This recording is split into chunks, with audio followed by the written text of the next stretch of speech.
Chapter 200, Extreme Confrontation. Avada Kedavra! Dewey did not hesitate. A blinding green jet of light streaked toward Saruman. Calmly, Saruman tipped his staff and sent a nearby boulder hurtling into the path of the curse. The rock shattered the spell harmlessly. Resorting to dark arts now, are you? Gandalf must be losing his mind to count you among his own, Saruman sneered, voice full of sanctimony.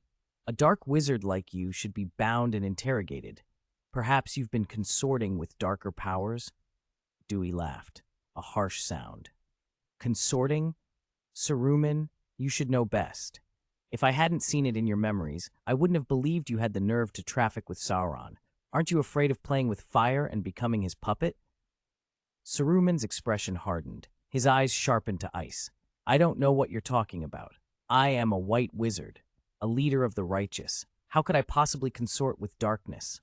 Boy, you'll learn your place, Saruman snapped. He raised his staff and unleashed a jagged lightning bolt. Bombarda! Dewey parried instantly.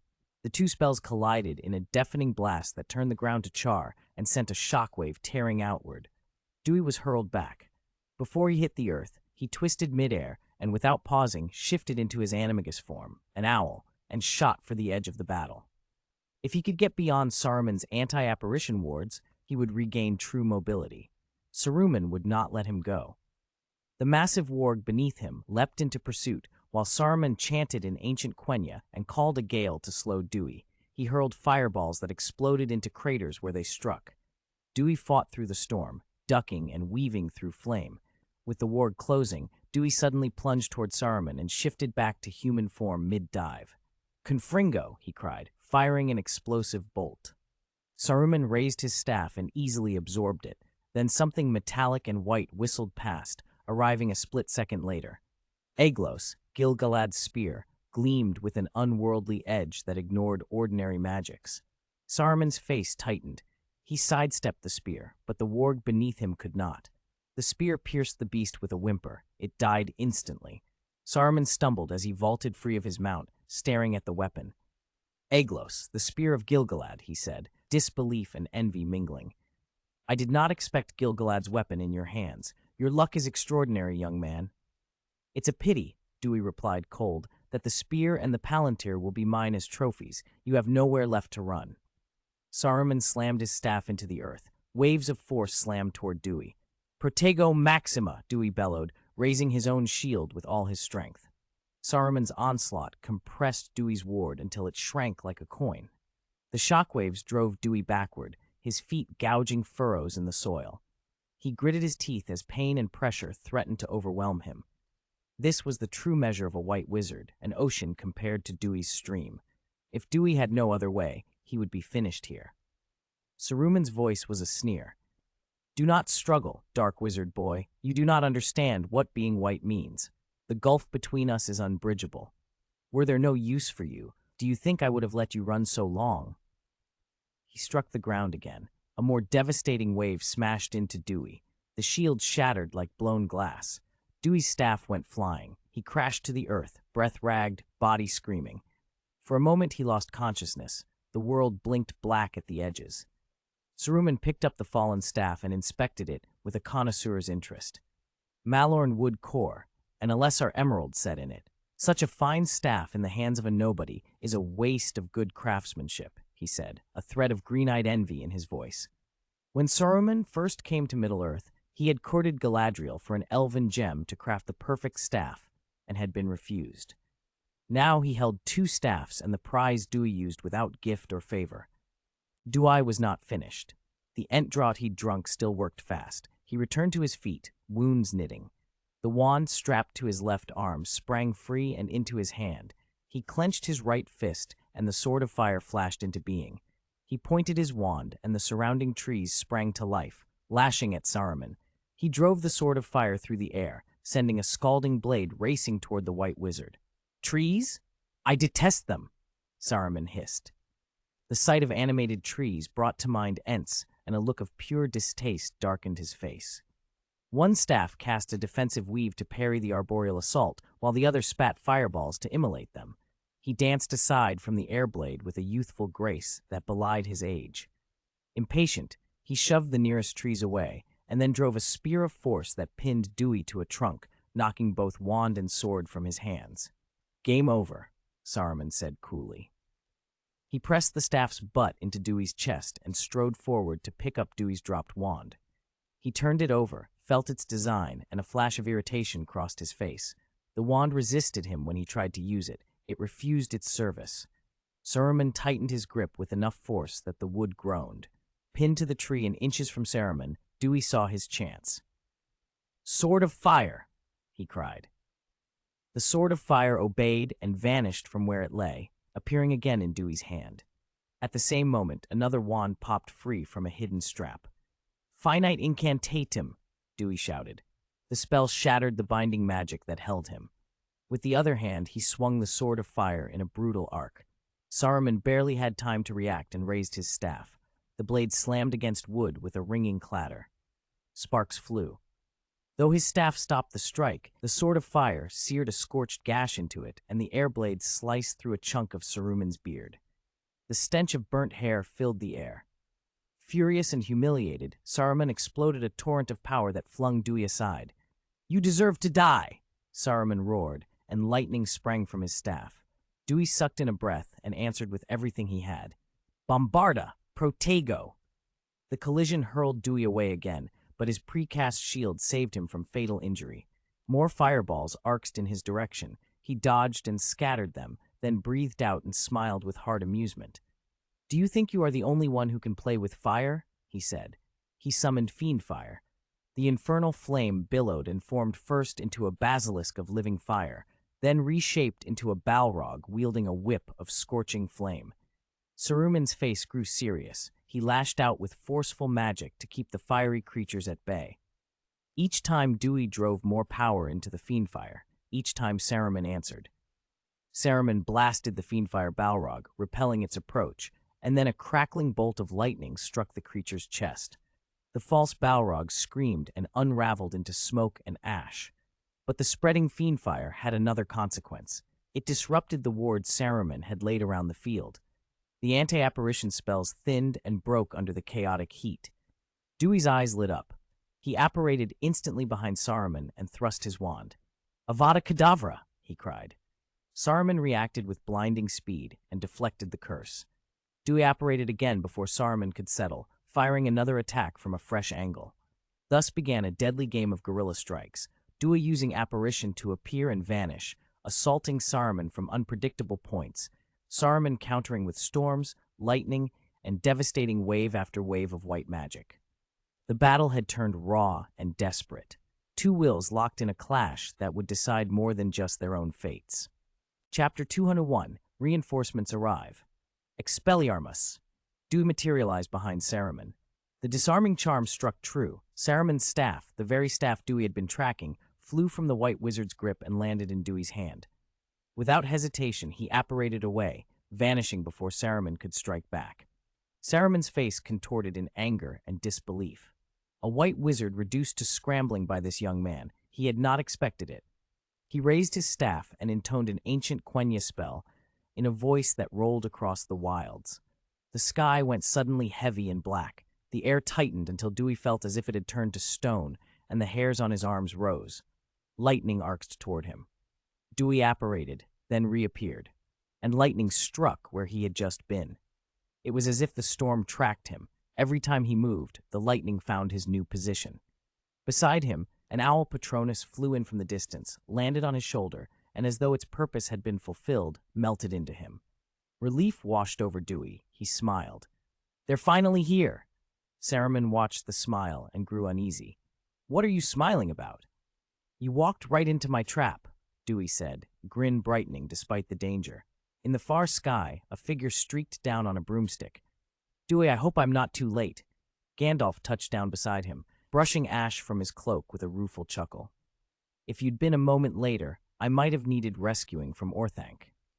Dewey laughed and scanned the gathering, then frowned. "Where are Galadriel and Elrond? I thought they'd come with you." Gandalf's laugh faded. "I rode straight from Edoras when I got your message. Galadriel and Elrond pressed the attack on Isengard first. They sent the Ents in, then they turned on Orthanc." Saruman's expression flipped between fury and alarm. Gandalf, what do you mean? They attacked my domain? Are you declaring war on me? Gandalf looked at Saruman with a burdened, disappointed stare. Saruman, once you stood among the five of us who came to Middle-earth to oppose evil. Now you have fallen. You have consorted with Sauron. Do you still remember why we came? Saruman's face reddened. Don't weave lies about me, Gandalf. For ages I have fought against darkness. My deeds cannot be smeared. You have always coveted leadership, Saruman snarled, bitterness clinging to every word. In the White Council, you, Galadriel, and Elrond formed a secret cabal because you hold the three elven rings. You treated me as though I were nothing. You won Círdan's trust and took the Ring of Fire from him. Then you swaggered about stirring conflicts so you might appear the righteous leader and rule all. Gandalf sighed, weary. Your pride has blinded you. I never sought to supplant you or rule the world.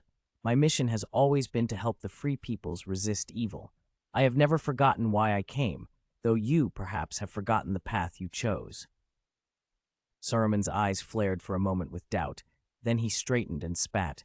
Even empty talk won't fool me. Radagast himself has his selfish motives. How could you be purely altruistic? Gandalf opened his mouth. Then Dewey cut in, unable to contain himself any longer. Gandalf, why waste words? He's been corrupted by Sauron. He betrayed us long ago. We baited him out. Finish him. Those who have fallen cannot be trusted, came Elrond's voice from above.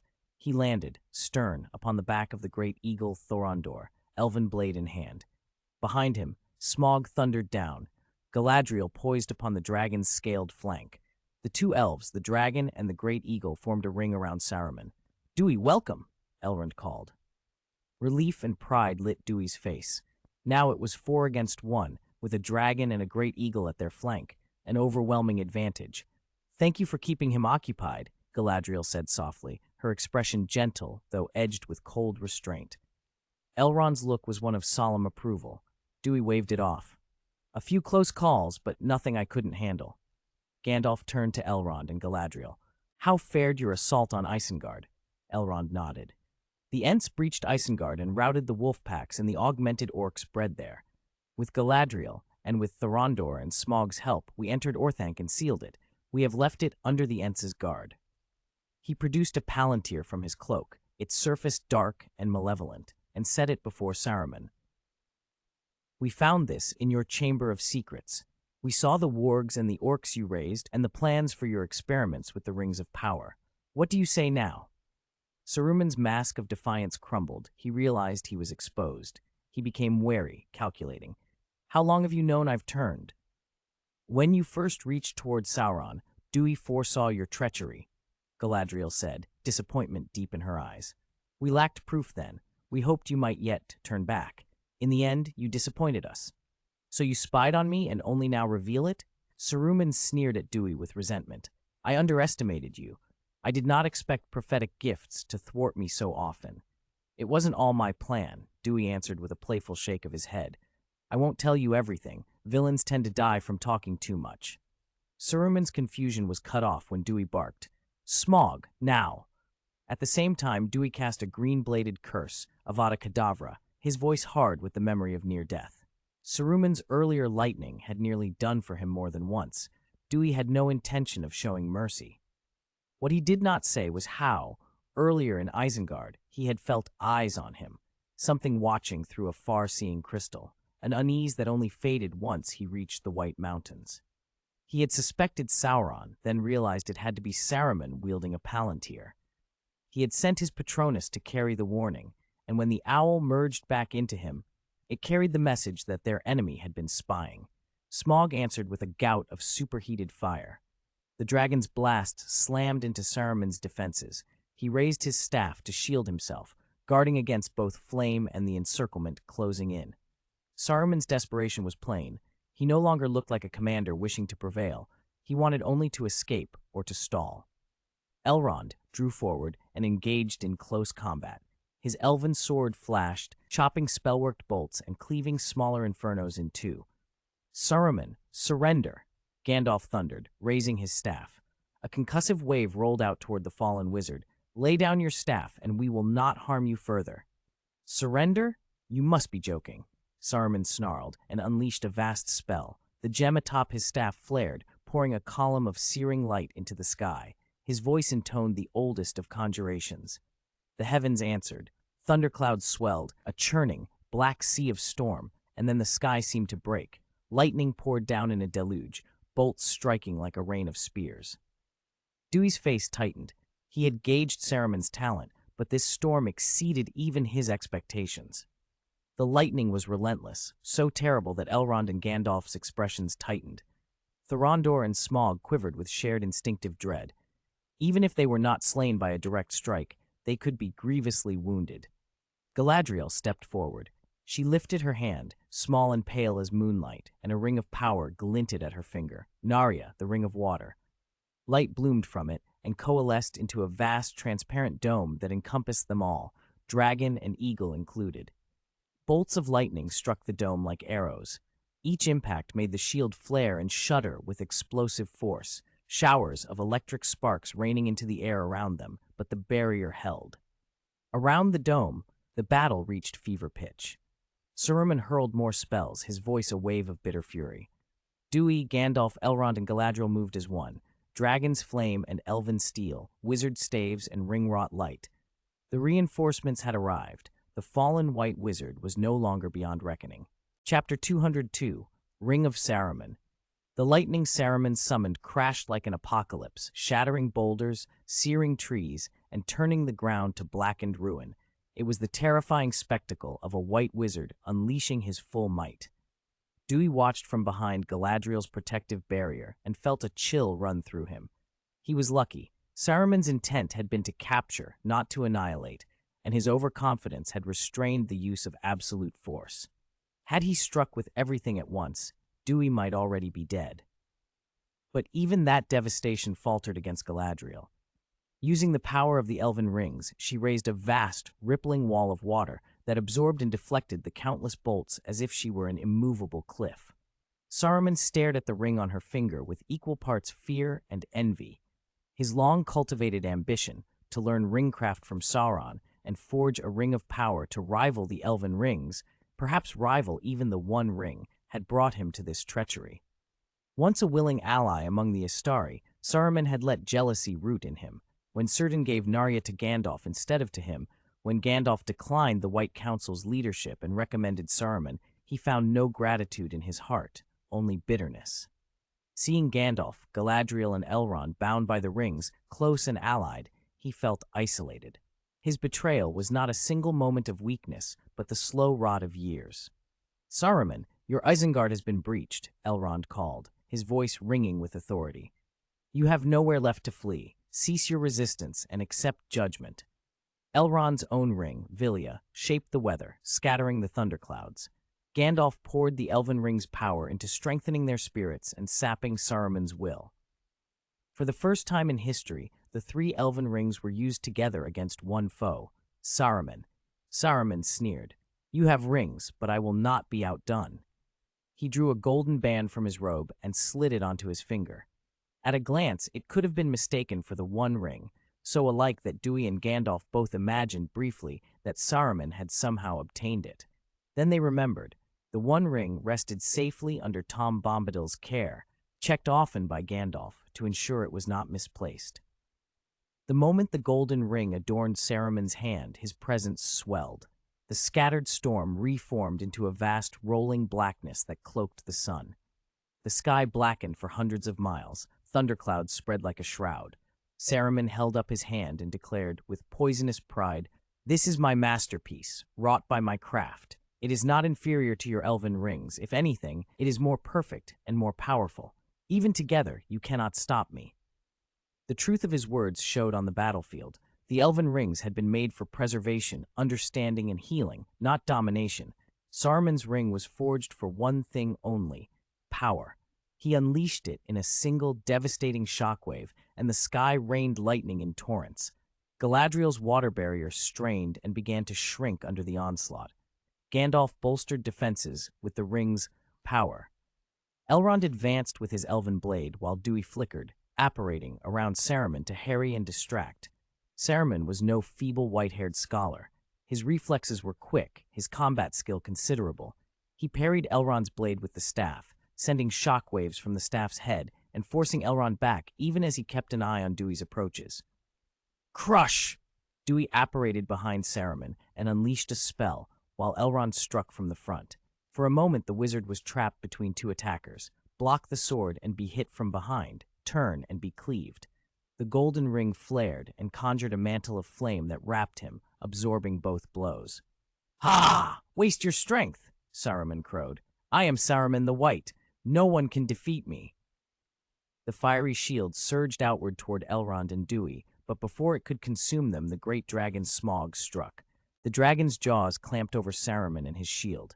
Smaug seized the wizard in his massive teeth, crushed the outer shell, and loosed a gout of fiery breath meant to incinerate him. Saruman's staff jammed between the dragon's jaws. He shoved, forcing them open, and unleashed a lightning bolt into Smaug's mouth. The lightning flashed and exploded inside the dragon, and with a roar, Smaug was stunned, crippled by the pain. Saruman staggered free, hair and beard singed, his robe smoking. Smag! Dewey cried, but there was no time to tend the dragon.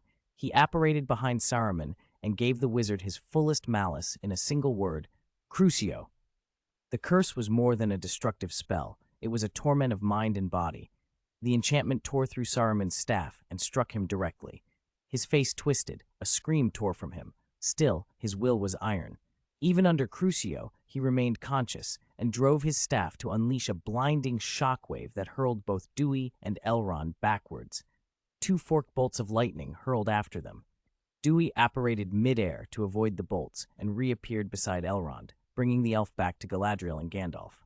Breathing hard, Elrond said, "With that ring supporting him, Saruman is far stronger than any of us. We must clear the thunderclouds. Without them, he can keep raining lightning down." Galadriel nodded. "Elrond, Vilya is yours to command the air.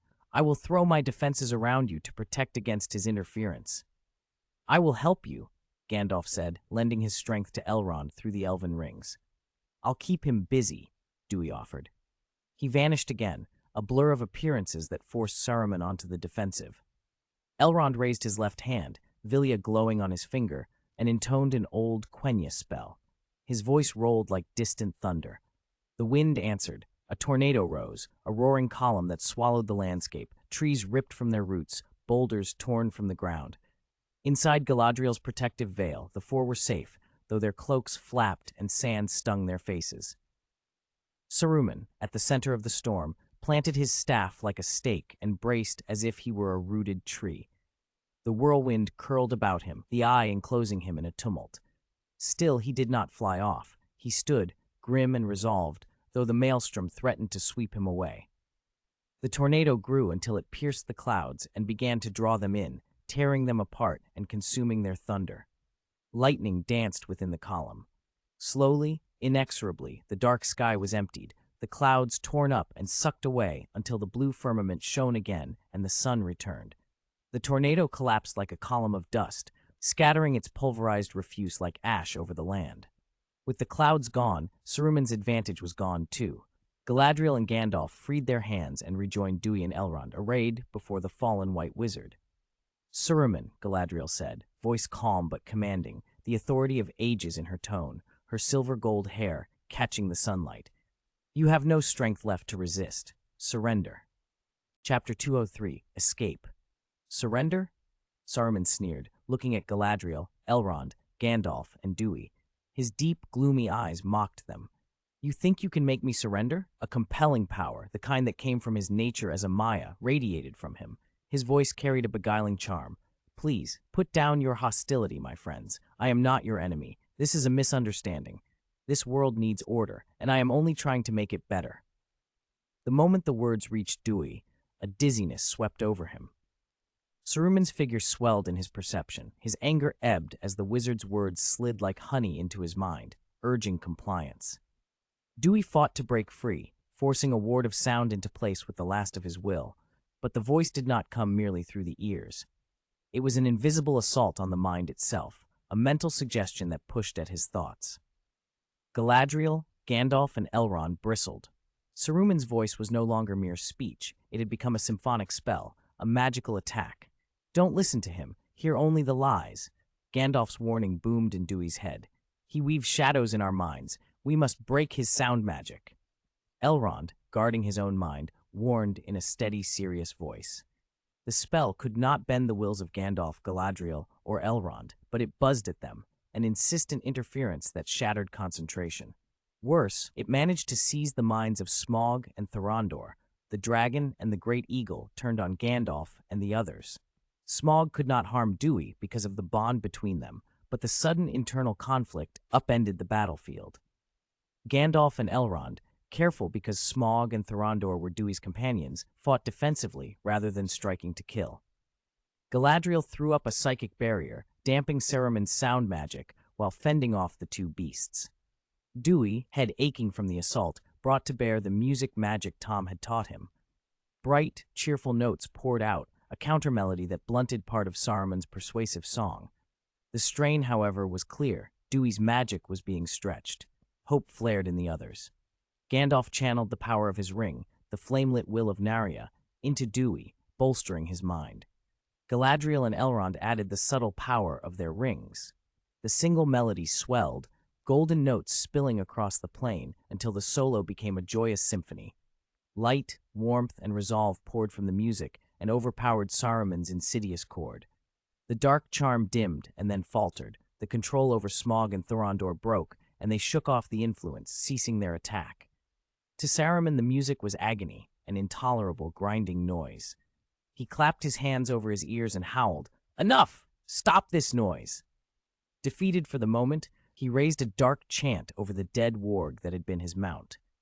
Twisted shadow crawled into the carcass. The warg reformed, ugly and corrupted, a puppet of unlife. Saruman vaulted onto it and turned eastward, fleeing. With Isengard lost, he would not dare return. East, toward Mordor or beyond, was his only refuge. "Chase!" Gandalf called. He vaulted onto a flying broom and gave pursuit. Elrond and Galadriel mounted Thorondor and Smaug and took to the air as well. Dewey pursued by apparition, blinking to and fro around Saruman and hurling spells to slow and harry him. Flight gave the hunters speed. The three great figures closed to form an aerial pincer. Saruman's face burned with hatred. As he fled, he flung bolts of lightning and lobbed fire, and he raised a furious storm that turned the air into turbulent, roiling space, hampering the advantage of flight. The chase swept over the Rohan plains, lightning and flame streaking the sky, thunder and explosions ringing across the grasslands. Galadriel guarded the group, shielding them from Saruman's assaults. Dewey, aware of his relative weakness, avoided a frontal clash and instead darted about, disrupting Saruman's casting. Elrond and Gandalf pressed from the front, Elrond taking close blows, while Gandalf met Saruman's sorcery staff to staff. When they reached the Intwash River, Elrond reached out and gathered the upstream waters, shaping them into a rolling, impassable barrier that spanned the riverbed. "You have nowhere to run," Gandalf thundered and sent a bolt of lightning at Saruman. Saruman answered with his own lightning. The two strikes met mid-air in a storm of sparks, so blinding that for a long instant no one could see. Dewey apparated behind Saruman and shouted, "Expelliarmus!" A mighty force struck Saruman's hand. His staff ripped from his grasp and flew across the air. Dewey blinked again, snatched the staff, and vanished. Stripped of his staff, Saruman's power was diminished. Gandalf followed with a massive shockwave that hurled Saruman from his mount into the Antwash. Elrond twisted the river into a vast whirlpool that trapped Saruman, spinning him in the current with no hope of escape. "Saruman, you've lost," Gandalf said, his voice like rolling thunder. "Surrender. For the sake of what once bound us, we will not make your end cruel. We will imprison you. If you truly repent when this is over, forgiveness and a return to the West may still be possible." Saruman thrashed in the water, every inch defiant. He sneered, eyes glinting with rancor. "I am not wrong. I sought power. What is wrong with pursuing power?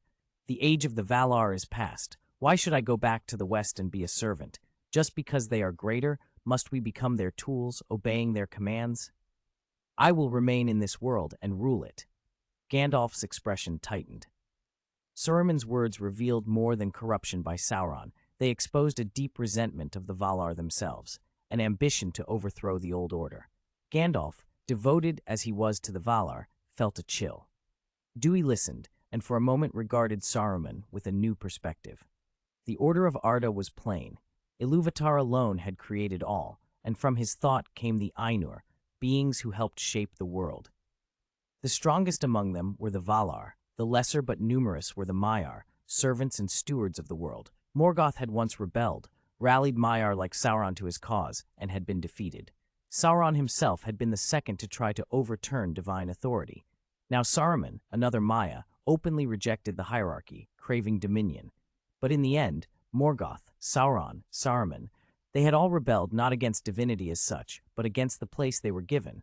They sought power to elevate themselves above the Valar. Dui's new understanding did not breed sympathy. He was not attracted to Saruman's lust for domination. "Stop wasting words," he said flatly. "To avoid any risk, kill him." He lifted his staff, ready if the others agreed. Saruman mocked him even from the water. "I see your craving for power, the spells you cast. I look forward to the day you fall and turn against your companions as I did against mine." The warning made the others glance at Dewey, concerned.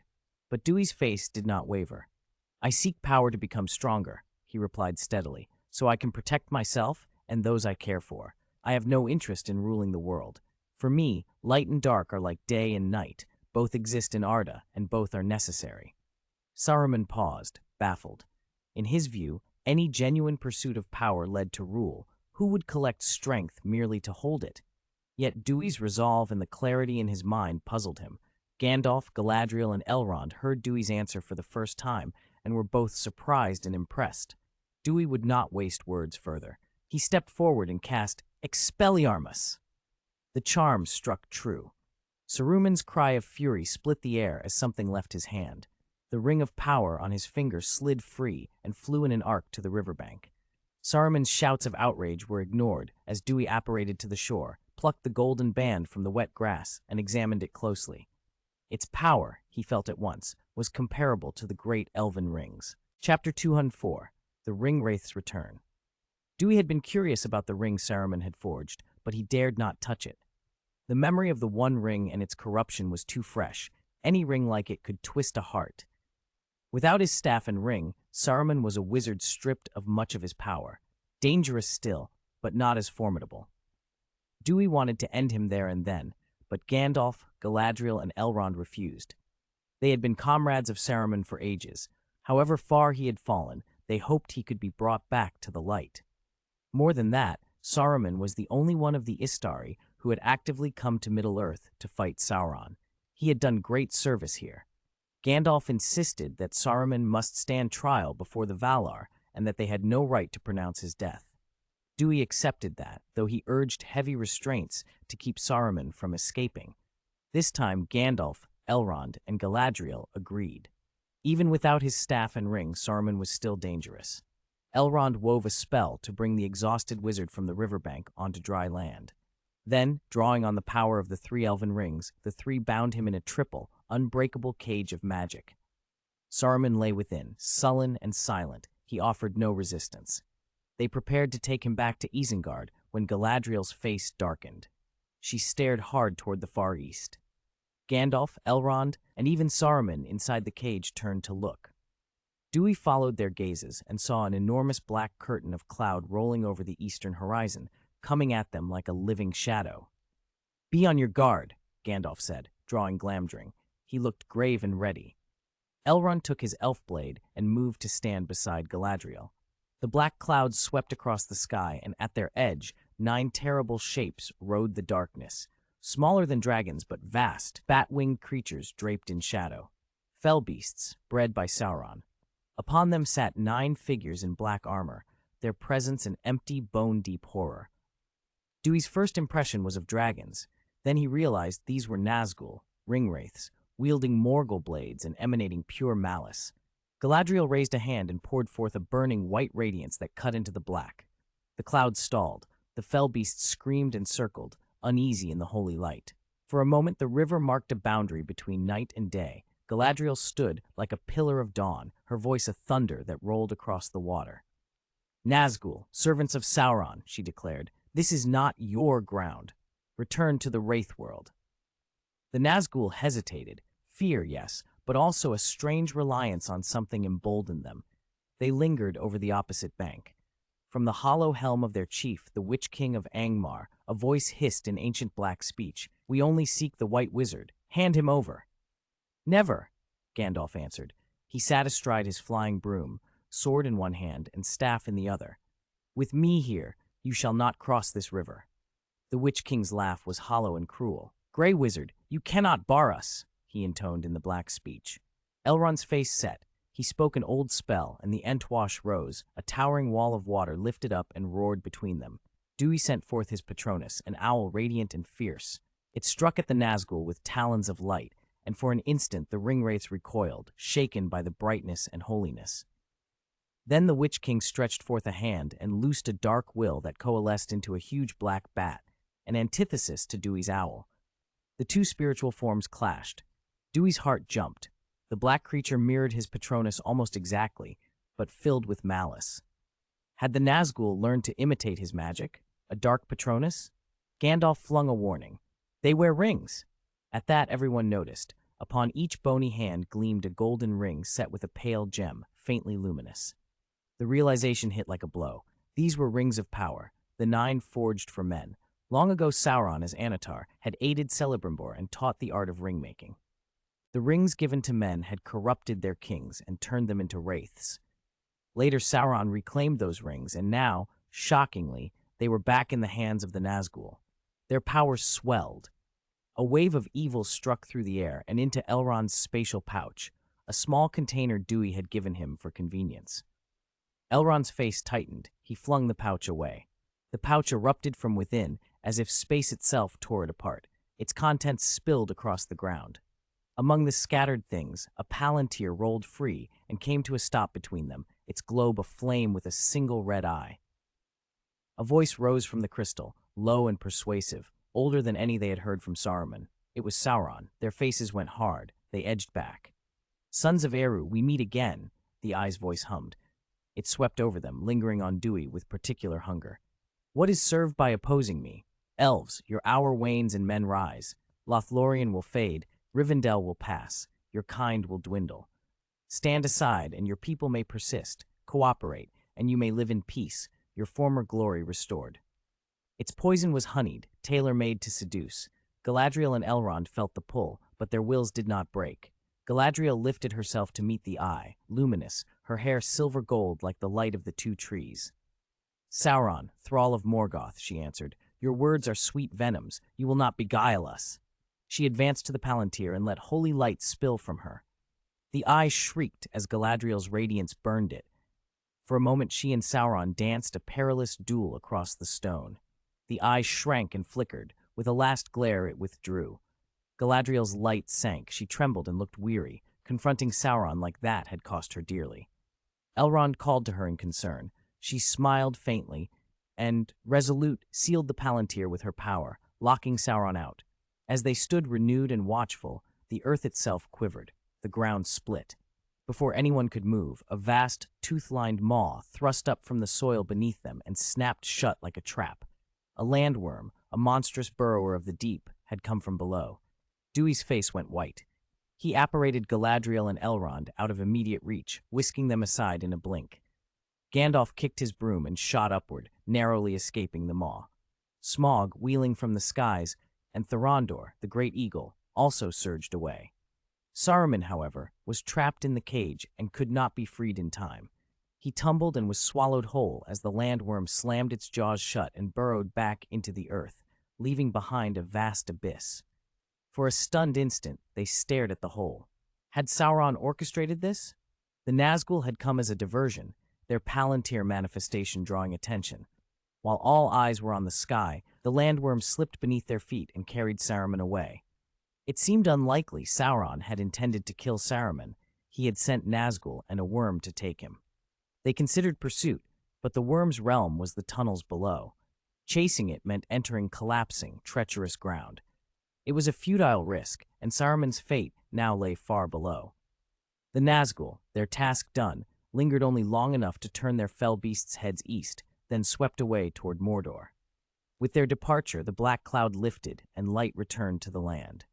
They stood in the clearing, uneasy and diminished. Saruman was gone beneath the earth, the palantir sealed, and the 9 had reappeared, rings on their hands, Sauron's hunger renewed. The shadow had not yet passed. Chapter 205. Saruman's Lair. Saruman's rescue by Sauron weighed heavily on Duir and the others. Sauron had always been a formidable enemy. With Saruman at his side, the danger doubled. Though Galadriel had once driven Sauron back, Mordor remained his stronghold, a nest of shadow-filled creatures and corrupted men into which even Gandalf had never ventured deeply. The Easterlings and Southrons of the Far East had long fallen under Sauron's influence. With Saruman's knowledge of mechanics, breeding, and perversion of living things added to Mordor's resources, the threat was like a tiger suddenly given wings. There was a small mercy. Duir had taken Saruman's staff and a ring of power, and Isengard had been seized before Saruman and Sauron could use it to strike at Rohan or Gondor. As Gandalf and Duir prepared to ride to Isengard, the thunder of hooves reached them. 1,000 armored riders galloped toward the clearing, dust blooming in their wake, an elite Rohirrim force. Yet the horses skittered and strained as they drew near Smaug. The dragon's presence, its sheer size and draconic power, made the mounts balk. Most dared not come closer than a distance. Only the mount beneath the leading figure, a great, high-stepping beast, kept its nerve, carrying its rider to within 100 meters. Gandalf's face brightened. He went forward and called in greeting like an old friend. "King Theoden, I hoped I would find you well." The rider removed his helm. Theoden's face was stern and weathered, middle-aged and kingly. His eyes flicked first to the dragon, then to Galadriel and Elrond. Surprise and a respectful awe showed at the sight of the elves. When his gaze landed on Duir, standing between those two elves but without pointed ears, Theoden's expression grew puzzled. He glanced at Gandalf for explanation. "What happened here?" he asked, sweeping his gaze across the churned earth, the scarred riverbanks where the Ontwash had clearly burst its banks. "My men reported movement in this area, but I find only you." Gandalf's face was grave. "A great betrayal. Saruman of Isengard has turned from us. He conspired with Mordor to march upon Rohan and Gondor. We uncovered his plots and moved to take him, but Mordor rescued him." Theoden's brow furrowed. "Saruman? The White Wizard?" "He was," Gandalf said quietly. "Now he is allied with Sauron. You must be watchful on your eastern borders. Strengthen patrols and be prepared for an incursion. And please, send word to the Steward of Gondor. He must be ready as well." At the mention of war, Theoden's kingly composure sharpened. "Then I will garrison the Anduin border and tighten ties with Gondor." He bowed his head in affirmation. He was young for a king, newly risen after King Fengel's passing, but in the peak of his strength and intent on protecting his people. Gandalf introduced the company in turn. Lady Galadriel of Lothlorien. Galadriel inclined her head with calm grace. Theoden felt strangely small in her presence. Her beauty was not merely physical, but a noble, piercing serenity. Her eyes seemed to look straight through him, and he turned his gaze quickly, half afraid what they might reveal. "This is Lord Elrond of Rivendell," Gandalf continued. Elrond gave Theoden a polite nod. Theoden, a king, nevertheless felt humbled before such elders and powers. Gandalf smiled at Duir last. "And this is Duir, the black-robed wizard, Lord of Weathertop, Hogsmeade and Bree, and Master of the Dragon." Theoden's surprise was obvious. He had heard rumors of a black-robed wizard at the Lonely Mountain, but he had imagined an elderly figure like the other Istari. He had not expected a young man who commanded a dragon. For a moment, Theoden's astonishment softened into admiration. As a courtesy, Theoden offered Edoras as a place of rest and counsel, but Galadriel and Elrond declined. Diplomacy could wait. There were greater dangers to deal with. Gandalf and Duir declined as well. They needed to secure the remains of Saruman's schemes. Theoden watched them depart, some on a dragon's back, others borne aloft by great eagles, and felt both awe and worry as they vanished toward Isengard. Isengard lay in the choke point between Rohan and Gondor, a fortress wedged at the southern end of the Misty Mountains. In a ringed valley rose the strong outer walls, and within them the towering spire of Orthanc. Its position commanded the route north and south. From there, Rohan could be menaced and Gondor shadowed.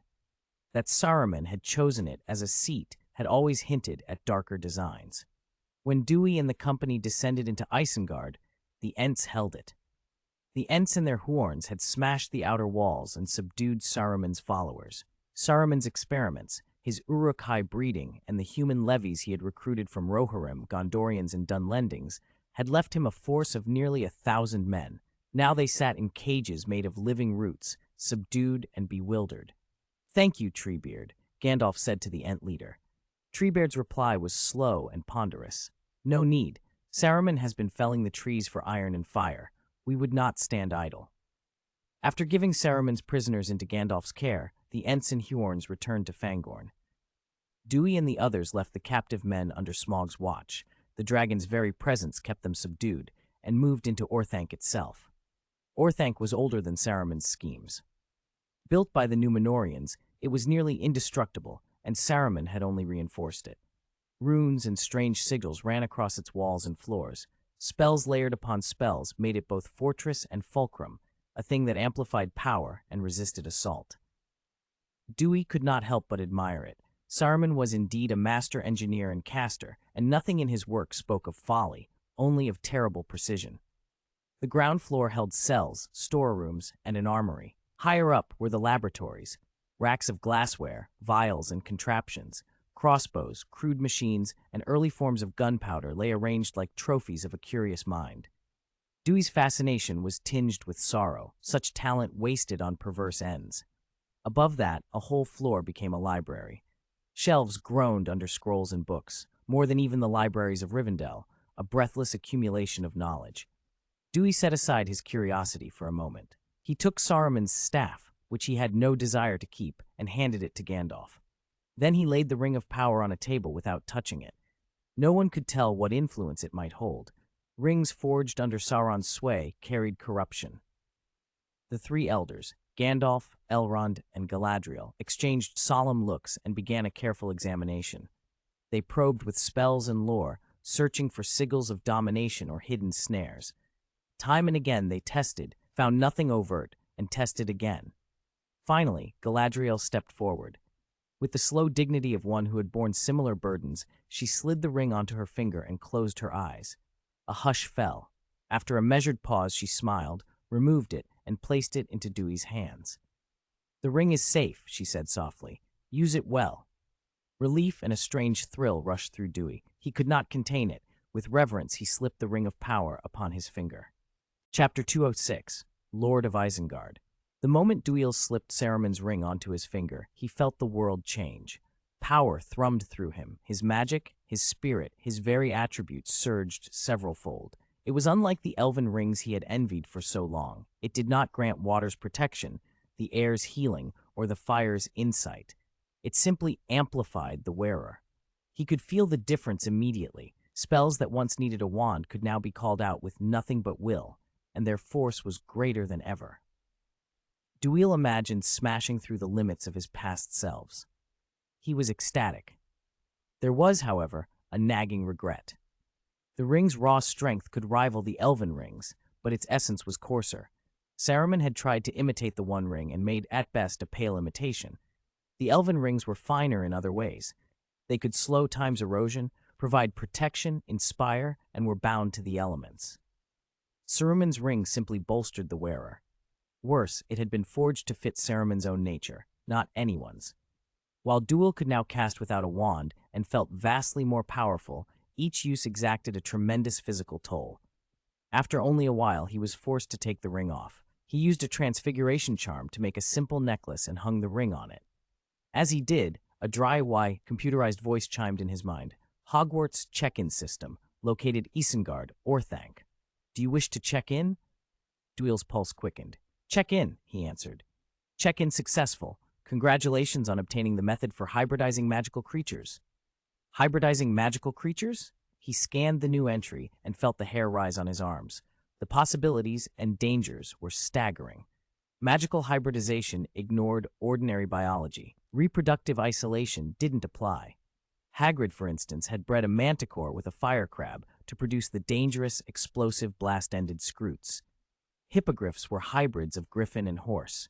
The chimera, lion head, goat body, dragon tail, was a near-mythical product of such fusion, so violent and untamable that Newt Scamander covered it extensively in Fantastic Beasts. Because hybrids tended to be either trivially weak or lethally ferocious and impossible to control, The ministry strictly forbade such experiments. Duil wasn't sure what he was supposed to do with the method now in his possession. For the moment, he put it aside. They turned instead to a more immediate question: what to do with Orthanc and Isengard. Saruman's tower was a magical fortress, built to be nearly indestructible. If Saruman himself had still been inside, the Fellowship would never have believed they could take it. Now, with the Master gone and Orthanc empty, they faced a dilemma. Destroying a tower like Orthanc would be wasteful. Its value as an impregnable haven and its location at the pass between the Misty and White Mountains made it strategically priceless. Isengard controlled routes between Eriador, Rohan, Gondor, and even Mordor, the great north-south road, roads to the plains of Rohan, the gateways to the west. Whoever held Isengard could control access to a vast region. They couldn't simply abandon it. Elrond and Galadriel exchanged looks and declined. They had their own realms to mind. Duil, too, tried to refuse. "I already have Weathertop," he said with a smile. "I can't be running 1,000 miles away to manage Isengard. I barely keep Hogsmeade and Bree in order." Gandalf laughed. "Distance is hardly a problem for you, Duil. Set up a flu network at Orthanc, and you'll be able to come whenever you like." "Besides," Elrond added, "Saruman will try to take Isengard back. Whoever watches this place must be both capable and trustworthy." But Gandalf was not finished. He laid out the final lure with a grin. "If you take Isengard," he said, "you inherit Saruman's holdings, his library, his books and scrolls collected for centuries." At the mention of the library, Duil's resistance crumbled. The thought of access to Saruman's accumulated knowledge, texts he could not otherwise reach, was irresistible. He had already taken Saruman's staff and the Ring of Power. Taking the tower as well felt like finishing what he had started. "All right," he said, "I'll take it." Elrond and Galadriel smiled, unsurprised. With that, Duil's domain expanded. Besides Weathertop, Isengard would now be his to hold. As the conversation wound down, Duil remembered the Blackwolds. He took from his satchel the copied diagram of the magic array he had found there and handed it to the others. The three examined it in silence. Their faces grew grave. "Duil," Elrond asked, "where did you find this array?" Duil told them about the Blackwolds and the ruins there, describing how he had found and destroyed the array before anything could be summoned. The three listened intently, and when he finished, Elrond breathed with relief. "Thankfully, you destroyed it when you did," he said. "Had it been completed, something far worse could have been brought into the world." Duil leaned forward. "Lord Elrond, do you recognize it? What exactly is it?" Elrond's expression hardened into disgust. "This is an ancient sacrificial array," he said. "It dates back to the Druedain, who were once enslaved by Morgoth. They worshipped him fanatically, offering lives and blood in ritual sacrifice. That sort of magic vanished after Morgoth's fall. I thought such arrays were gone for good. I did not expect to find one hidden in the Blackwolds." Chapter 207, Telepath Duil frowned. If Morgoth was already defeated, shouldn't this magic circle be useless? Gandalf shook his head and answered seriously. "You said it yourself. He was defeated, not destroyed. After the War of Wrath, the Valar bound Morgoth with the chain Angainor and cast him into the void beyond the world. But his worshippers remain. There are those who still make sacrifices and weave dark rites to restore his power so he might return." Galadriel took the blueprint from Duil, studying the sacrificial circle in silence. Her brow tightened. "There is an old prophecy that Morgoth will one day break free and come back to this world, to unleash a war far crueler than before. I once thought it mere rumor. Now, there are signs that it might be more than that." Gandalf cut through the heaviness with a practiced lightness. "Whether the prophecy comes true or not is a problem for the distant future. For now, the immediate danger has been handled. Duil destroyed and erased that circle in time. There's no one who can use it." They all agreed, and Duil burned the blueprint. He then cast a spell on the hearth in Orthanc and linked it to the Flu network, which let him travel easily between Weathertop and Isengard. Galadriel and Elrond declined his invitation to stay. They used the fireplace to return to Lothlorien and Rivendell. Only Duil and Gandalf remained in the tower. Orthanc was a fortress of craft, Saruman's lifetime of spells and mechanisms. It was built to resist outside attack, not the will of its master, and destroying it outright would have seemed a waste of genius. Yet leaving it as it was risked future corruption should Saruman return. After discussion, Duil and Gandalf spent a month reshaping the tower.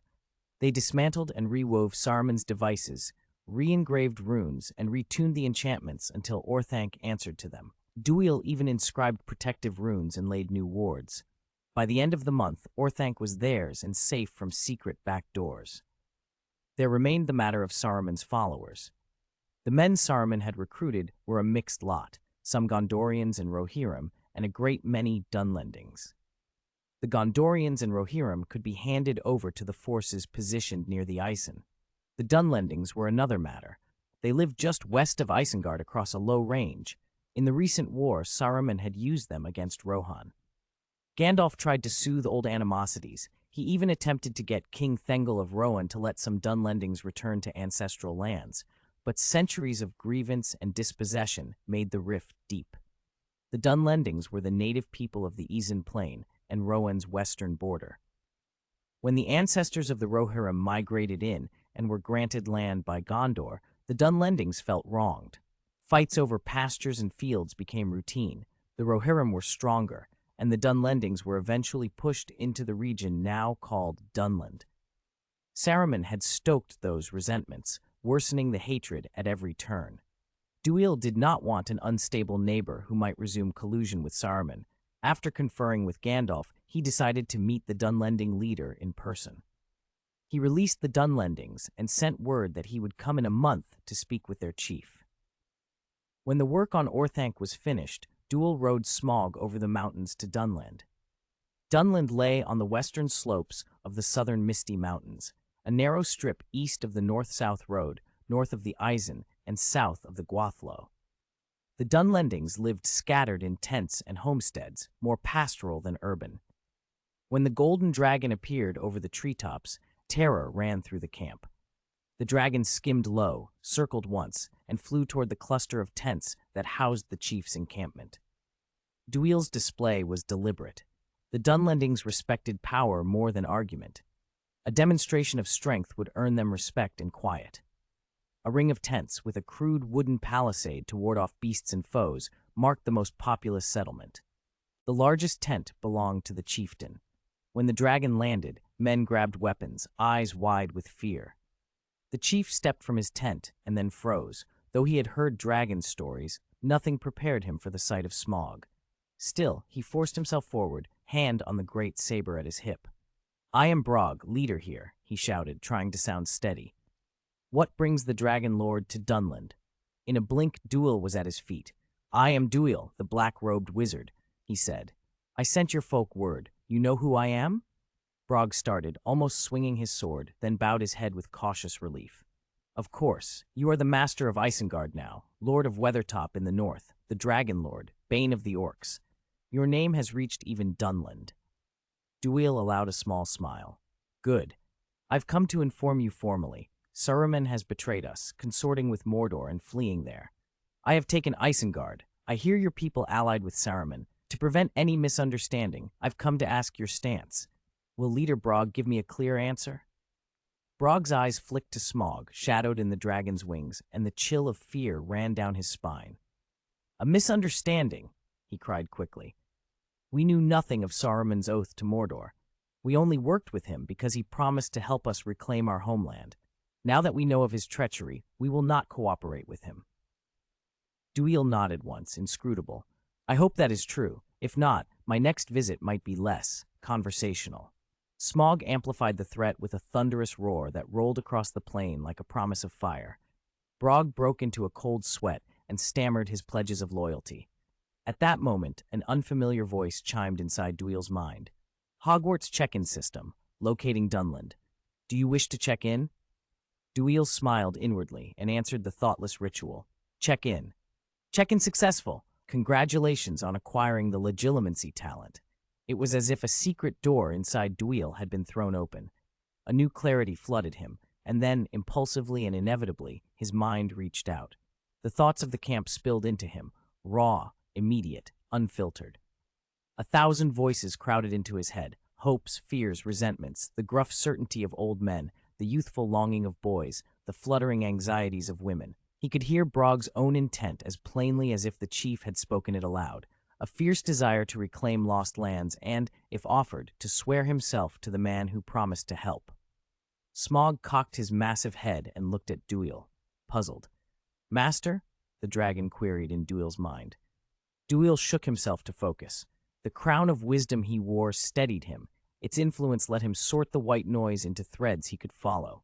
Legilimency, the talent to read minds, was raw and intrusive at first, but under the crown's guidance he filtered the sheer volume of impressions. He could read enough to know that Brogg and most of the camp truly believed their promises. The longing in their thoughts was real. The anger at Rohan was old and bitter. Duil felt a pang of helplessness. He did not want to settle disputes born of centuries. The Rohirrim had indeed taken lands that once belonged to the Dunlendings. Their ancestors had been given territories by Gondor, and repeated clashes had left both sides bitter. The Dunlendings remembered being driven from pastures and hearths. The Rohirrim remembered raids and bloodshed, even the time the Dunlendings briefly captured Edoras. Each side had grievances that fed the other's hatred.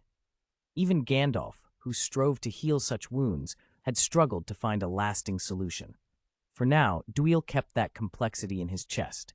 He had what he needed, a formal pledge of non-cooperation with Saruman and a camp wary, if not openly hostile, toward Rohan.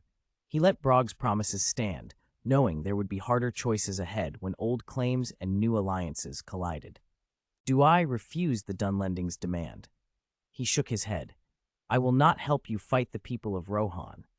The expression of the Dunlending leader faltered. Rohan's forces were stronger than the tribes of the Dunlendings. Without the support of a powerful ally like Dewey, especially one who commanded a dragon, there was little hope of reclaiming the lands they had wanted for generations. "If you can let go of your hatred and live peacefully with the Rohirrim," Dewey added, "Gandalf and I will do everything we can to persuade the King of Rohan to let you return to your homelands." Dewey did not relish being drawn into a border war, but he could not ignore the threat the Dunlendings posed if driven to desperation. Left with no prospect of recovery, they might turn to Saruman, or worse, to Mordor, for help. Gandalf had long sought to mediate between the Dunlendings and Rohan. He had even visited Edoras to speak to the king. Thengel was not implacable. If Gandalf could convince him, a settled border would be in Rohan's interest as much as the Dunlendings. The Dunlending leader left the meeting with mixed feelings. In his heart, he still saw the Rohirrim as occupiers who should be driven out. But he dared not press the matter with Dewey. Dewey's offer of assistance was itself an honor. To spurn it or make further demands would be to risk offending the Lord of the Dragons. Dewey, who could read minds with his legilimency, saw the conflict roiling behind Brogg's resolve and did not press further. He promised instead that, if the Dunlendings agreed to peace, he and Gandalf would arrange a meeting with Rohan so both sides could negotiate a settlement. With that, Dewey did not linger in the Dunlending lands. He mounted his dragon and returned to Isengard. Once back in Orthanc, he entrusted the Dunlending matter to Gandalf. The Grey Wizard was eager to see peace established. He rode for Edoras to press King Thengel to negotiate. While Gandalf was away, Dewey began to examine the books and scrolls Saruman had left in Isengard. He found, among the clinical notes and schematics, evidence of monstrous experiments, attempts to blend orcs with men, trolls with orcs, and other perverse crossings intended to yield stronger, sun-resistant war machines, the Uruk-hai among them. The thinking behind those projects made Dewey frown. Saruman had lost Isengard, but he would not abandon designs to reclaim it. Any power from Mordor that wished to overrun Rohan or Gondor would do well to seize Isengard first, cutting off the rear and isolating the kingdoms. Isengard's position made it vital to the security of both Rohan and Gondor. Dewey could not remain in Isengard forever, but he could not leave it undefended either. He had thought to leave Smaug as guardian, but the dragon only cared to sleep upon his hoard on Weathertop and refused to remove himself. So Dewey considered another plan. He remembered a method for breeding magical hybrids he had learned earlier. Perhaps he could create a new breed of guardians. He called on Thorondor, the great eagle, and asked Smaug to hunt with him. Thorondor returned with a male lion and several wargs. Smaug, with less patience for such sport, came back with a single, magnificent prize, a tall, pure white wild horse from the Rohan Plains. Dewey recognized it, a Mearas descended from Nahar, the steed of the Vala Aroma. It showed no fear of dragonfire and had an extraordinary speed that had taxed Smaug to catch it. Under the annoyed glances of Thorondor and Smaug, Dewey drew blood from each of the beasts he had procured. He set to work on his experiments. First, he combined eagle blood with the mare's and formed an embryo, which he implanted into the mare, an attempt, in the absence of griffins, to create something akin to a hippogriff. The mare was fierce and almost kicked him as the procedure finished. But she was a mare, and she would carry the child. He did not stop there. Dewey mixed dragon blood with warg blood and implanted the result into a captured female wolf. He combined dragon with lion, eagle with lion.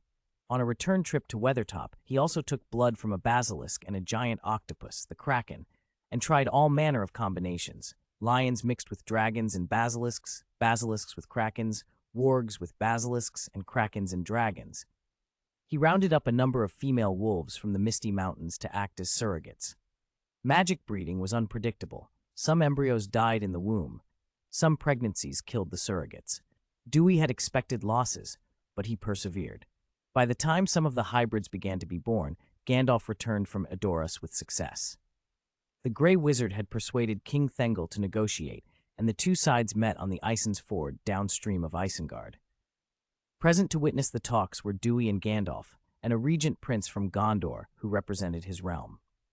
Both the King of Rohan and the Gondorian prince showed proper respect to Dewey as the new lord of Isengard.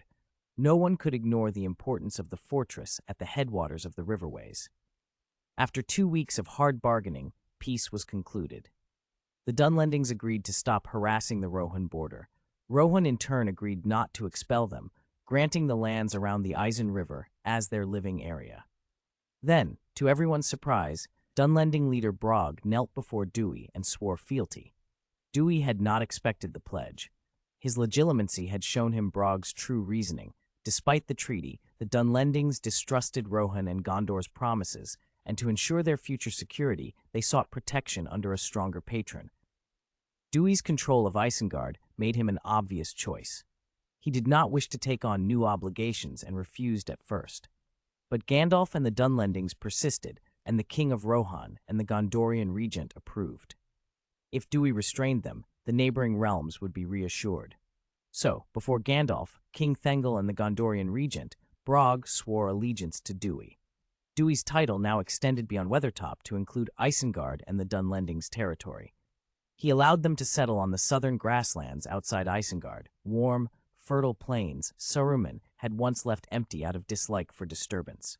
Brog led many of his people to the Isen Basin to raise stock and hunt, while a portion encamped as the first line of defense on the grasslands around Isengard, living in tents in the traditional manner. The move both placated the Dunlendings and gave Dewey a buffer against intrusion. It was at this moment, while the Dunlendings were settling and the border grew quieter, that Dewey received the first successful results from his experiments. The mare he had used for the eagle-horse hybrid foaled. The birth was difficult. The mare gave a long, painful whinny as she pushed. The foal slipped free, wrapped in its membranes, and struggled. The mare licked it clean and then stared in astonishment. The creature before Dewey had an eagle's head and beak, the body and proportions of a horse, a pair of bare, leathery wings on its back, and forelegs that ended not in hooves, but in hooked eagle talons. It chirped and pawed, a baffling and splendid mixture of bird and steed. A hippogriff? Dewey murmured, surprised. It resembled the hippogriffs of other magical worlds, beings born of griffins and horses, but this was not the same. There were no griffins here, and the proportions and details were different.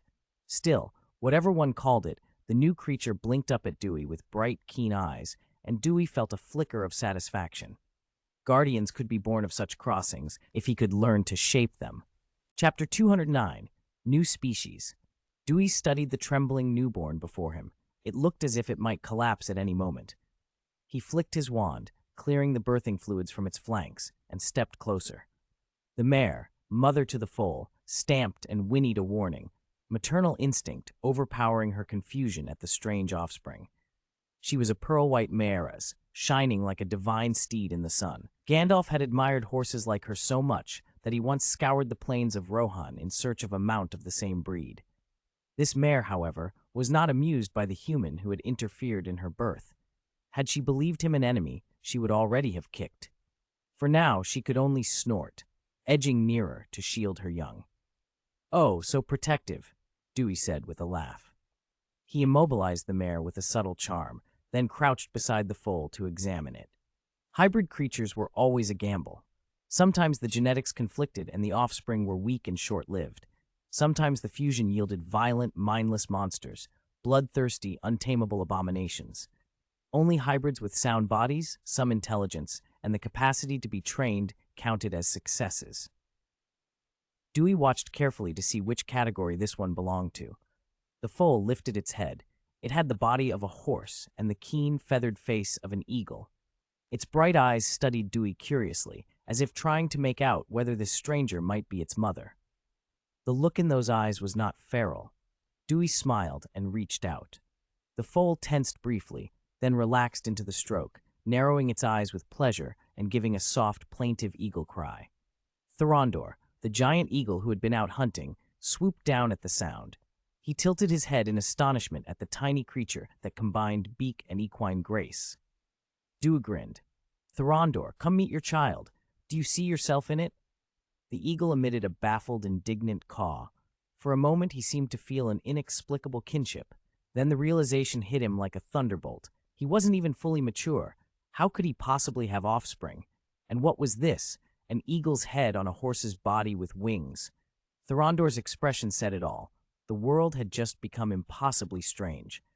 Dewey enjoyed the sight. While Thorondor staggered through his existential crisis, Dewey produced a strip of dried meat and offered it to the foal. "From now on," he said contentedly, "you'll be called Buckbeak. Your species is a hippogriff." It was a lazy appropriation. From another world, yes, but the name fit. Dewey let the mare go and allowed Buckbeak to stay by her side. The birth of the hippogriff, however, was only the beginning. Other hybrids began to appear, and not all were so benign. Most of the subsequent litters were horrific, amalgams that should never have been. Lion-bodied, dragon-tailed things, serpents ringed with tentacles, beasts with a lion's head, a wolf's body, and a coiling snake for a tail, wolf-bodied monsters with dragon tails entwined with serpents. Some breathed fire, some carried venom, some were nearly blade-proof, and a few even possessed petrifying glares or terrifying magic resistance. Many of them turned on their mothers even before fully emerging, biting through flesh, burning, or poisoning them to death. Had Dewey not been prepared and stronger than before, he might have fallen to them himself. Against those crazed, violent creatures whose eyes held only killing intent, he did not hesitate to scorch them into ash with fiendfire. There were, to his surprise and relief, a handful of true successes. One hybrid, born of a giant eagle and a lion, had the head of an eagle, the body of a lion, and broad wings. It carried the lion's raw power and the eagle's sharp intelligence. Even at birth, its nature was clear.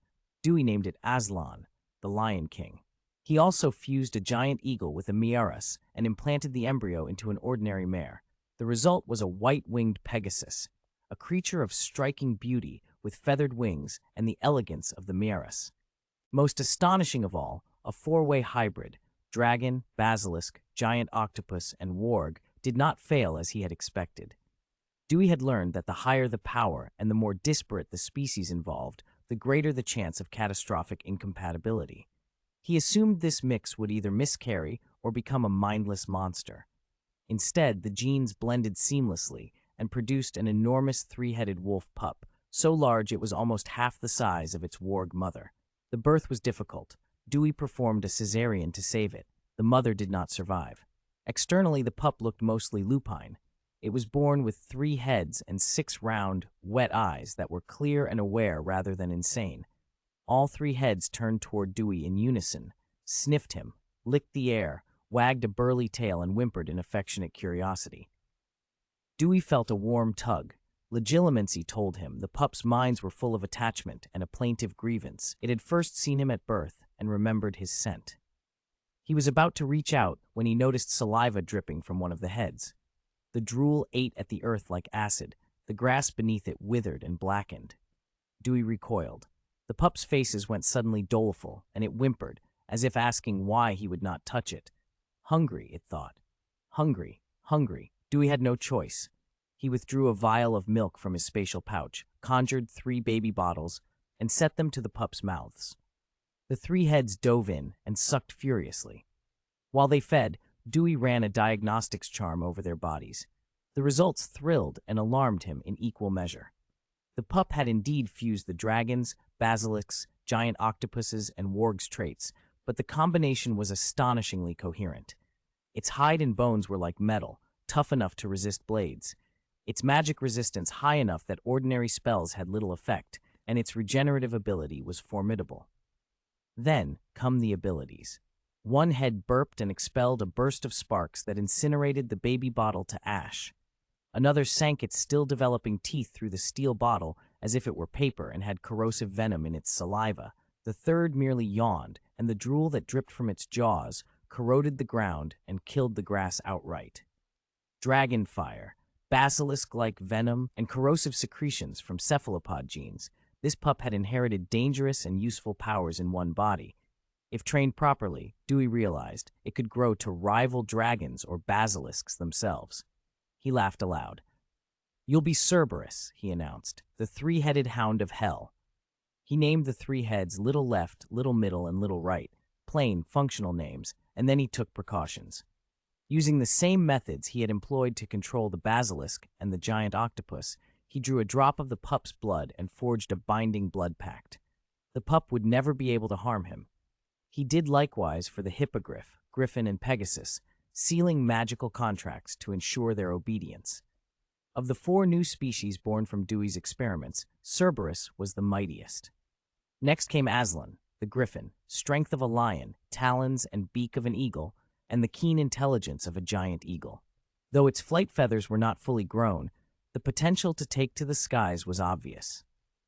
Buckbeak, the hippogriff, could gallop as a horse and take to the air with eagle-like wings. He was cleverer than a normal horse, but lacked the deep reasoning of a giant eagle. The Pegasus, white and immaculate with a pair of feathered wings, was simply beautiful. Dew assigned them roles. Cerberus would stand sentinel at Orthank's gate, an appropriate echo of the legendary 3-headed guardian. Aslan would patrol Isengard's skies and watch for threats. Buckbeak could roam the grasslands within Orthank's walls. The Pegasus, however, he had earmarked as a gift. He placed the foal in a crate, stepped through the fireplace, and arrived at Weathertop. There he released the little winged horse to Arwen. "Arwen," he said, smiling, "this is the mount I'm giving you. Do you like it?" Arwen's face lit up in surprise and delight as she watched the small Pegasus blink at her, its soft white coat and tentative wings making it impossible not to fall in love at first sight. Chapter 2 and 10, The Value of the Resurrection Stone. Arwen adored the Pegasus Dewey had given her and named it Elenolos, Star Horse. In the weeks that followed, Dewey found himself constantly traveling between Weathertop and Isengard, overseeing the creatures he had bred. The fastest to mature was the 3-headed wolf, which they had taken to calling Cerberus. It ballooned in size with terrifying speed, nearly a section of growth a day, and in little more than a month it stood over 2 meters tall, already larger than an adult warg. With dragon, basilisk, giant octopus, and warg blood among its lines, none could guess its final limits. Its appetite matched its bulk. Milk soon gave way to flesh, and the beast devoured a great basin of meat every day. Though the 3 heads shared a single stomach, they still snapped and snarled at one another over food. Despite its ferocity, Cerberus was remarkably intelligent. Under Dewey's training, the heads would rotate watch shifts so that one was always alert at the gate. Its teeth and saliva carried potent venom. It could spray scorching flames and highly corrosive acid, and with a copper hide and iron bones, its resistance to both physical harm and magic was formidable. The griffin Aslan's wings finally began to unfurl. It could now manage brief fluttering flights over low ground. Buckbeak, the hippogriff, also filled out under the care of a mare. The mare tried in vain to teach the hybrid to graze, but Buckbeak preferred the chase. catching mice, wild rabbits, and marmots in the meadows and woodlands.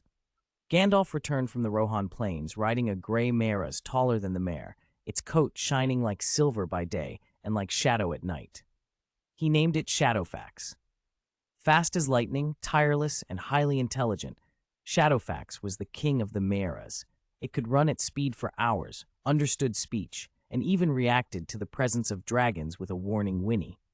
Gandalf told how he had spotted the horse and spent 3 days and hundreds of miles before finally taming it. Dewey's eyes brightened at the sight. With Gandalf's consent, he took a vial of Shadowfax's blood to experiment on crossing it with the great eagles, perhaps to breed more hippogriffs and pegasi and establish a new stock.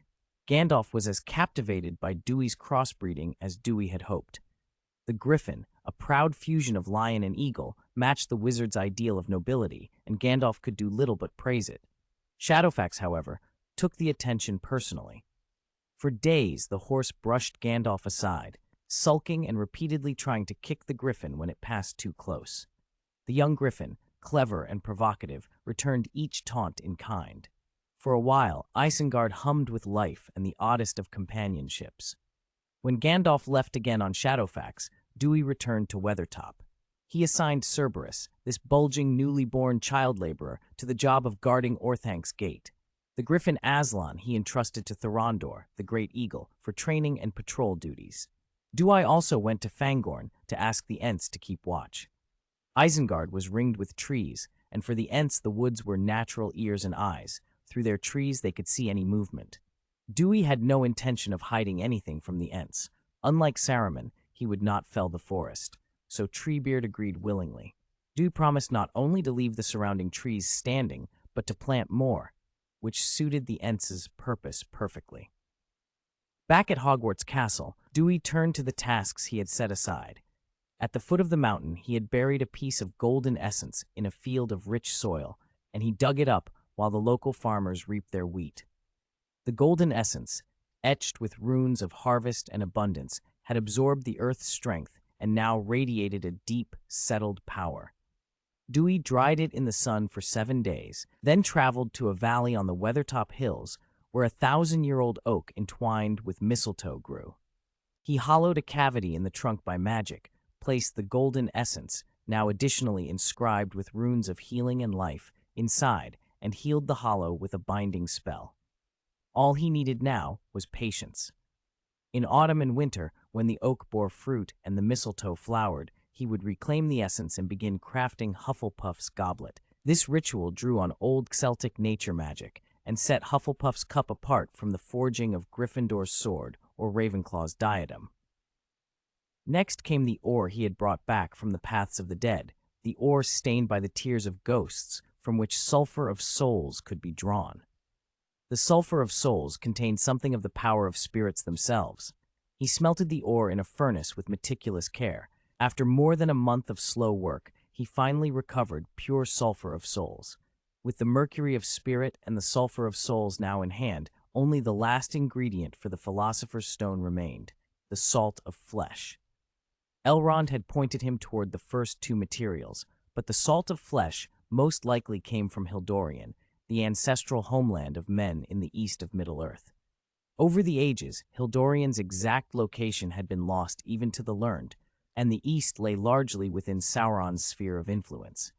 To go there without adequate preparation would invite confrontation. That was why Dewey planned to complete Hufflepuff's goblet and the Resurrection Stone before making the journey east. Both would strengthen him for whatever dangers he might face. The Resurrection Stone troubled him most. In the tales of the Deathly Hallows, it does not truly bring the dead back.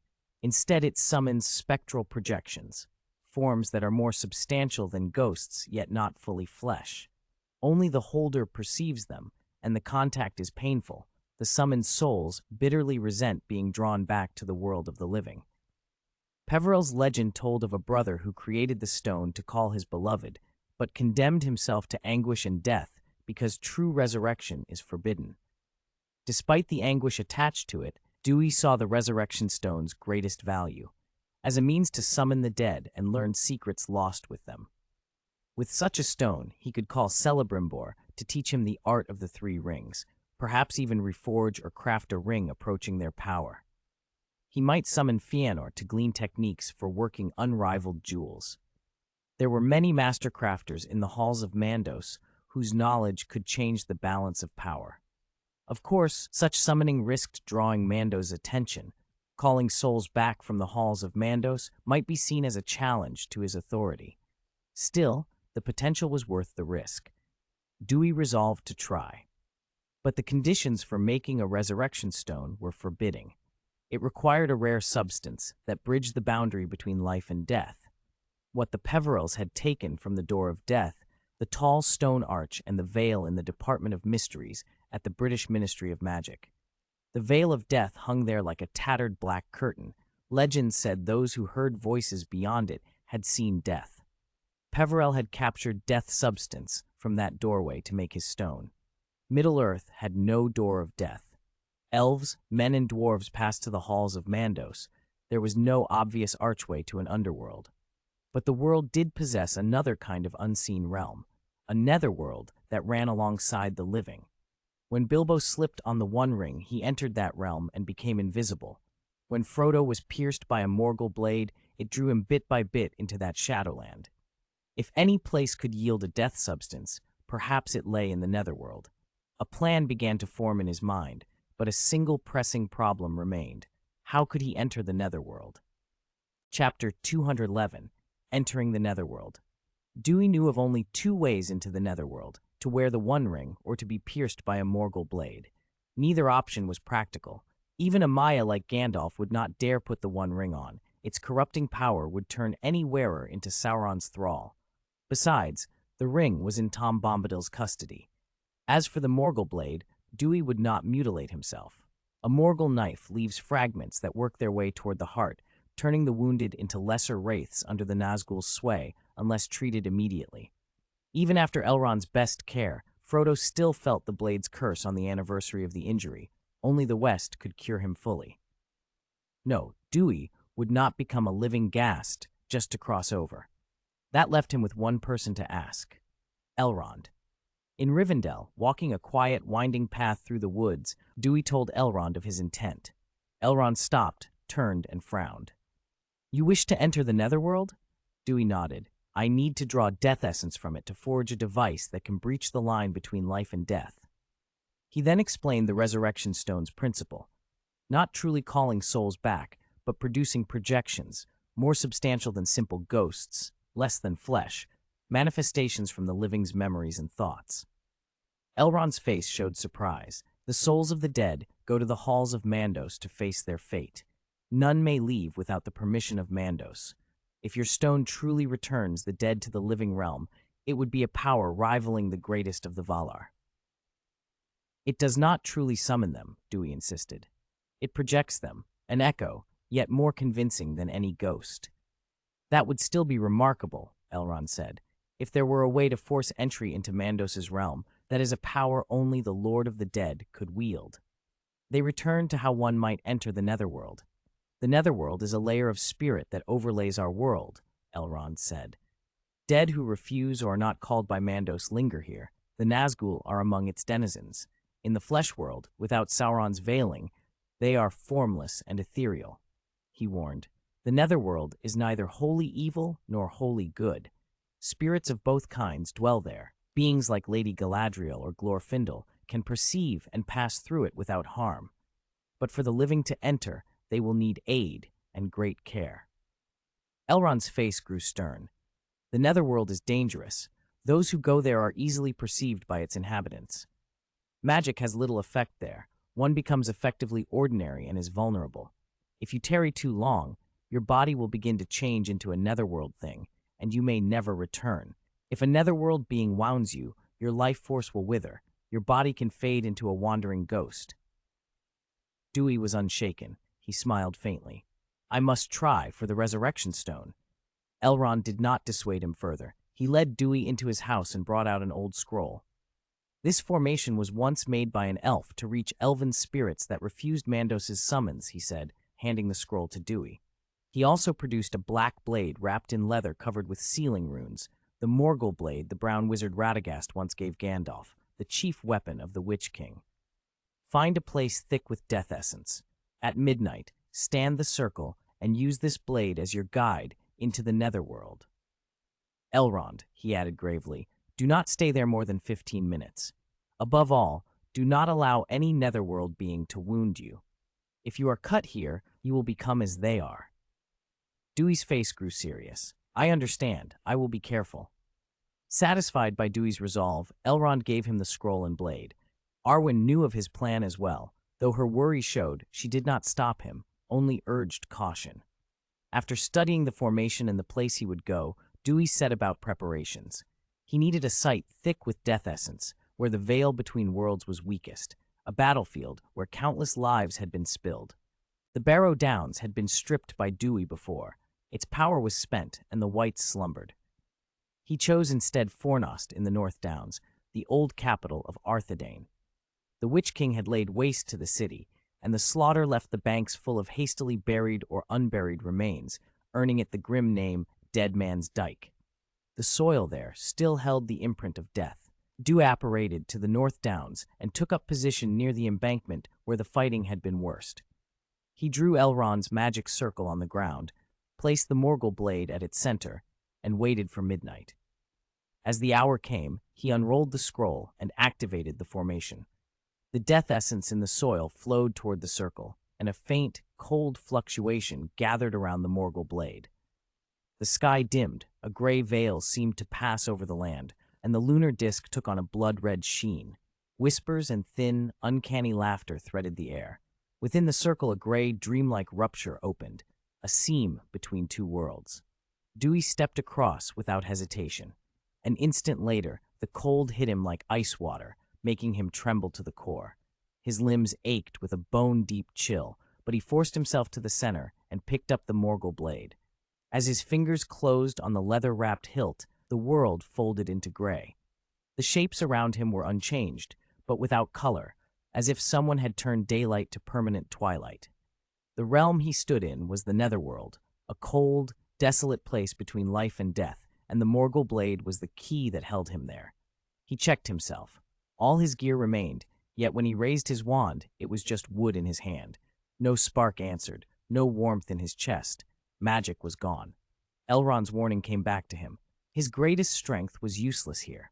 He was, for all intents, a mortal again. What made him dread most was the company. The real world around him was empty, but in the netherworld he was ringed by shapes, evil ghosts of every sort. There were orcs, trolls, wargs, and humans, souls who had refused Mandos or been left to rot in Middle-earth. The human forms were not the valiant dead of Arthedain, but the wicked followers of the Witch King who had shunned judgment. Here they were hardened into darker, more corporeal things than any specter he had seen along the paths of the dead. A foul, decaying stench rose from them. Their eyes glowed with ravenous hunger. "It is a living one," one hissed. "I can smell its living flesh." They surged in a tide. Rotting hands reached, skeletal jaws flexed, and the horde closed in, eager to tear at the living that had dared to walk among the dead. Chapter 212, Return to Dol Guldur. Facing hundreds of thousands of netherworld creatures, Dewey stood calm and unmoving, even though he could not use magic there. As he had expected, when the ghosts surged forward, they slammed against the invisible barrier of the magic circle and could not pass. They snarled and struck with rusted weapons, trying to breach the ward, but the circle held firm. Dewey let out a quiet breath of relief. He owed its protection to Elrond. Still, he knew a ward can only endure so long. The more the spirits beat against it, the faster it would drain. His mission was to gather death matter, not to trade blows with every specter in the netherworld. From his pocket, he drew the starglass containing the light of Arendelle and shook it. A brilliant, sacred white light spilled out, the only color in that ashen realm. The light, born of the two trees' radiance, seared at the dead things around him. The ghosts recoiled, howling in fear and loathing, their rotten faces contorted with unwillingness and covetous hunger. They fell back, giving Dewey the space he needed. He stepped out of the magic circle, the starglass raised to keep the spirits at bay, and scanned the gloom for death matter. A wisp of black mist hung nearby, a faintly roiling mote that seemed alive with the scent of decay. It was small, easy to miss unless one looked closely, but it exuded an unmistakable aura of death. Even the surrounding ghosts kept their distance. Dewey did not touch it with his bare hand. He retrieved a small black bottle he had prepared and with care guided the wisp inside. The bottle had been fashioned from fragments of the black stone he had pried from the paths of the dead earlier. An obsidian Elrond had told him could clear the minds of those bound there and preserve non-visible essences. Since death matter is inherently immaterial, such a vessel was ideal. One wisp was not enough.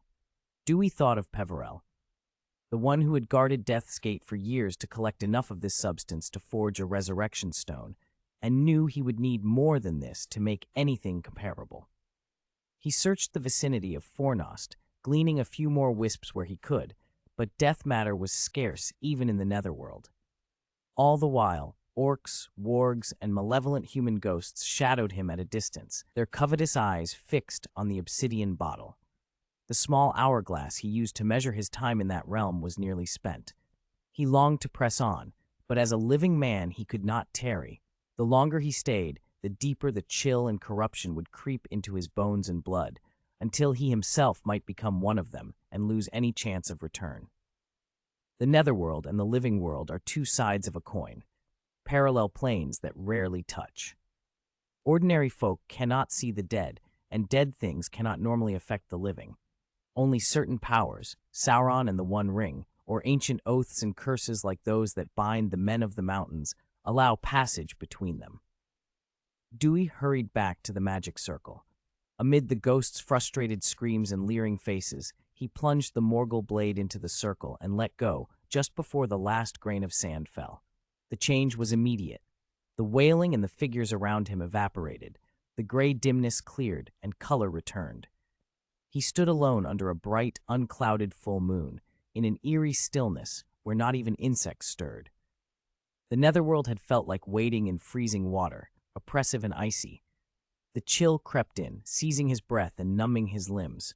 By the time the hourglass ran low, he felt as if his heart might freeze. If not for the light of Arundel that Lady Galadriel had sent him, he would never have survived long enough to gather even this meager haul. The ward's death key was nearly exhausted. It would not sustain another foray. Dewey regretted that he could not gather more, but when he examined the obsidian bottle, his lips curved with satisfaction. To anyone in the living world, it would look empty, yet he could sense a small, cold orb of death matter within. It was progress. He erased the ward's traces, then apparated back to Weathertop. Though he had escaped in time, the netherworld's chill lingered in his bones. He spent several days on the castle lawn under the sun, letting the warmth draw the last of the cold out of him. Only then did he begin planning his next entry. A place where many had died, where death chi pooled thickest, would be best. The dead marshes were an obvious choice, the battlefield of the last alliance, thick with the faces of the dead in the water, but they lay too close to Mordor. Any prolonged activity there would risk attracting Sauron's attention. He set the marshes aside. His next thought was Dol Guldur. Once Sauron's stronghold as the necromancer, it had been a place of concentrated evil and death. The woodland realm had originally built the fortress before it was seized, and the elves had been forced to withdraw. Dewey traveled first to Lothlorien by the Imladris fireplace, and then apparated the rest of the way. He arrived wary, feeling the lingering dark aura and frowning. He had expected Dol Guldur to have faded since their last expulsion of Sauron, but the shadow here still clung. He slipped a disillusionment charm over himself and moved cautiously into the fortress. It was crawling with life, if one could call it that. Orcs scuttled in the walls, Olog Hai, trolls bred to resist sunlight, lurked in the deeper halls, and giant spiders, wargs, and other vile creatures hid in cavities and tunnels dug under the ruins. A breeze stirred, and a pair of wargs caught an unfamiliar scent. They froze and craned their heads, a low howl lifting that set their comrades on edge. The orcs and Olog Hai armed themselves and searched the shadowed battlements. Dewey dropped the disillusionment charm at once. At the sight of him, many of the orcs pulled grotesque, mocking faces, as if to taunt a single wizard who fancied himself a terror. The expression didn't last. Recognition swept over them, and their mockery curdled into panic. "It's him, the bane of orcs, the black-robe wizard." Fear rippled through the ranks. "Run! He's come for us again!" they cried, scattering in chaos. The Olog-hai, slower to grasp the danger, hesitated, then scratched their giant heads and gaped as the smaller orcs fled. Dewey did not let them escape. They were Sauron's servants, and every one he could eliminate helped weaken his enemy. He unclasped the ring of power that hung at his throat, slipped it onto his finger, and summoned fiendfire in full. Under the ring's enhancement, the fire flared into something colossal and terrible. Shapes formed in the flames like balrogs, dragons, and basilisks as the inferno surged outward. The blaze devoured everything combustible. Wargs, giant spiders, Olog-hai, orcs, the wooden platforms and stuffed halls of Dol Guldur, and the creatures hiding in its caverns. The flames roared so high they could be seen from the highest Malorn platforms in Lothlorien. They did not stop until the last of the dark creatures was turned to ash. Only then did Dewey lower his hand and quell the fiendfire. The conjured balrogs, dragons, and basilisks shrank back and were extinguished without resistance, obedient to his will. He regarded the ring on his finger with satisfaction. That had been his first time pushing it to such extremes, and the power had been undeniable. Without it, he could never have controlled such a vast, rampaging fiendfire or made the three great manifestations obey. With Dol Guldur purged of its beasts, Dewey looked up at the sky and began preparations to draw the magic circle he would need to enter the Netherworld there. Chapter 2 of 13, Netherworld. Ringwraith Dol Guldur had long been a place of death. Under Sauron's hand as the necromancer, the air had been steeped in dark sorcery. The deathly aura here was far stronger than anything in Fornost. Dewey chose a wide, open platform and drew a magic circle in the dust. He waited until midnight and then activated the formation.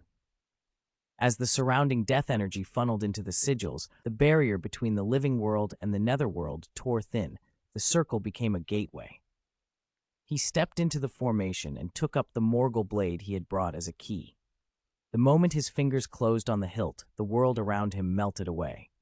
Color drained from the air. The landscape dissolved into a hazy gray expanse. Solid things from the waking world turned translucent. The dead here were clearer than the living. Ghosts crowded the space, and Dewey's breath hitched. The orcs, Olog-hai, wargs, every foul thing he had burned to ashes with fiendfire, had risen again as wraiths and surrounded him. Not all the dead should have been here. Why had so many returned, and in such numbers? Worse, their eyes were dull and puppet-like, as if freshly severed from any spark of will.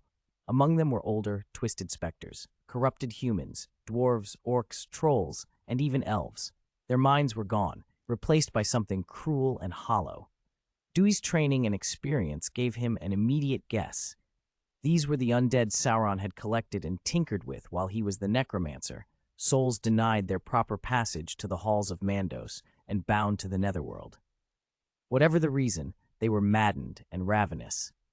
At the sight of a living man, they surged forward to bite and devour. The magic circle held them back, but Dewey had no wish to be bogged down. Time was short. He needed to harvest death essence. He drew the star glass and unleashed the light of Arendelle. Its pure radiance pushed the nearest ghosts back, not killing them, but keeping them at bay while he moved among them, slipping obsidian bottles in and out to catch the tangible, putrid essence that hung around the dead. Dol Guldur's death essence was richer than he dared hope, richer even than Fornost. He filled his vials quickly, keeping the light of Arendelle between himself and the crowd. He thrust back the desperate hands of the dead and worked fast. Then the atmosphere changed. The light around him felt squeezed, like breath drawn from a room. A hostile blackness thickened and turned viscous, pressing into the star glass, trying to snuff the light. From that inky pressure, a dark arrow flew, whistling with a poisonous hiss. Dewey intercepted it with his sword. He spat the name under his breath, Morgul Arrow. This was not the crude missile of an orc. The black fletchings and the faint, cold poison stench marked it as a ringwraith's weapon, deadlier, spirit-draining. He thought immediately of Kamal, the Shadow of the East, the ringwraith of the Easterlings who was second only to the Witch King among the nine. The ghosts fell back as a shape rode out of the murk. A pale horse, all sinew and smoke, and atop it a gaunt figure. Kamul was more solid here than any ringwraith Dewey had seen in daylight. a skeleton swaddled in black, with a face like skin stretched tight over bone. His hollow eyes glowed red from within, and a poisonous black mist drifted from his mouth with every breath. The bow he carried looked crafted from some unholy bone. Around him hissed whispers like curses. "Black-robed wizard Duil," Camul intoned, his voice scraping like iron on graves. "To enter the netherworld is to walk into my domain. Your magic does not frighten me here. Angmar could not enslave you, so I shall take you. My master will be pleased." He smirked, as if victory were already his. In the netherworld, the ringwraiths were kings, their power was magnified, and they could marshal the dead as they pleased. The ghosts lost whatever instinct fear had given them and surged toward Dewey without hesitation. The light of Arundel began to falter. With every wave of those spirits pressing at it, the glow shrank. The light was a consumable force, not infinite, and Dewey could feel it draining. He hacked at the closer phantoms with his flaming sword. In the netherworld, his fire still had force, and each cut made wraiths dissolve. But there were too many, and Camul hung back, biding his time. He launched arrows like knives through shadow.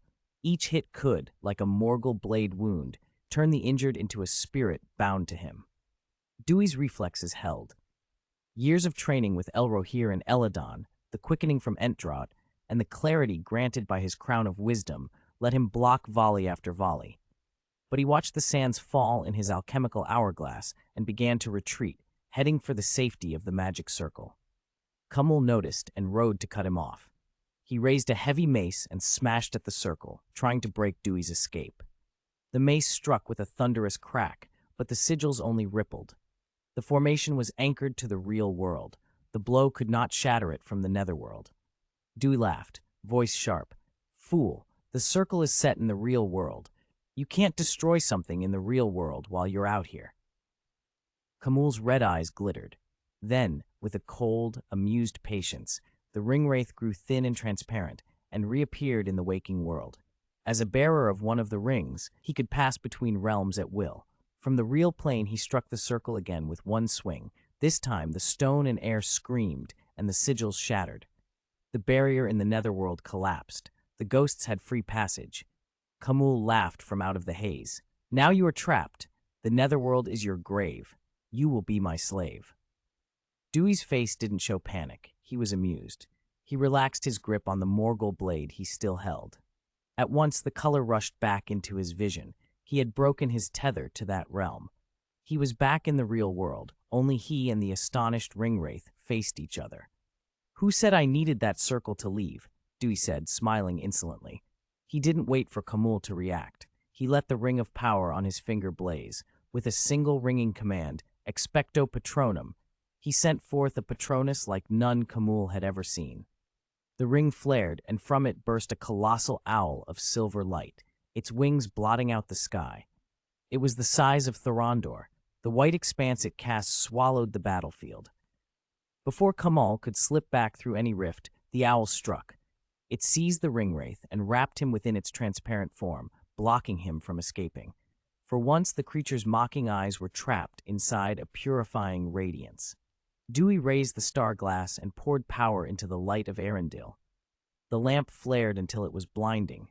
Sacred fire licked at the ringwraith. Camul screamed, a high, hollow keening, as his black cloak smoked and blackened, shredding away like burnt paper. The rotten skin sloughed, layer by layer, as if being carved free of the bone itself. The black mist that always followed him retched and dissolved.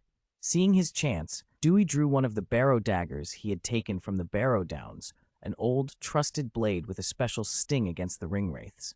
He threw it like a spear. It struck true, burying in Camul's head. The cry that rose from the ringwraith shook the stones of Dol Guldur. His body convulsed, deflated like something losing air, then ruptured in a final, terrible explosion. A shockwave rolled outward. When the smell cleared, there was nothing left of Camul but a small metal ring that rolled across the ground and came to rest at Dewey's feet. Dewey bent to pick it up, the new, grim trophy cool in his palm. Around him, the echoes faded. The netherworld had spat one of its lords back into ash, and for the moment, the light held. Chapter 214, The Plot of Sauron and Saruman New. Duir lifted the fallen ringwraith's ring with the tip of his magic staff. It was pure gold, set with a white gem that seemed to drink the light. The ring's pull was immediate and unmistakable, an urge to slip it on, to seize the power and the long life it promised. Duir merely snorted and placed it inside a small mithril box. The metal sealed like cold dawn, isolating the ring's influence. He knew what the 9 rings of men were. Gifts that granted seeming immortality, but carried venom beneath the honeyed surface. Sauron had poisoned them with his will. Those who wore them found their minds warped, their bodies become spectral. In time they faded entirely, monsters bound to his command. Finding one of those rings pleased Duir all the same. It meant a wound to Sauron's pride. Sauron had entrusted those rings to his Nazgul to strengthen them, and one had been lost so quickly. Duir imagined Sauron's fury, wondered if the Dark Lord would call the remaining rings back. He glanced at the obsidian bottle in which he collected the Netherworld's death matter. The sudden appearance of the Ringwraith had cut his harvest short this time, but the death aura in Dol Guldur's nether realm was dense. Even a brief gathering had filled the bottle halfway, more than he had managed at Fornos Durain. Satisfied, he decided not to seek another source. He would return to Lothlorien, bask in the sunlight there for a few days to shake the chill from his bones, and then go back to Dol Guldur to continue his work. Far to the southeast, atop Barad-dûr, Sauron felt the moment Camul's life snapped. The eye that brooded over the tower flared, an eruption of malignant fire. The Nazgul below fell prostrate, terrified of the Dark Lord's wrath. Within the eye's slit pupil, Camul's form appeared like a projected memory, and Sauron drew every detail of that last instant into himself. Rage rolled through him like a wave. Useless! The word came like an abyssal roar. You failed to hold Dol Guldur. You let yourself be lured into the waking world by that black-robed wizard and were killed, and you have lost the ring I gave you. Camul cowered, his voice a thin thing. Master, I will retrieve the ring. I will. A pain colder than death struck through him before he could finish.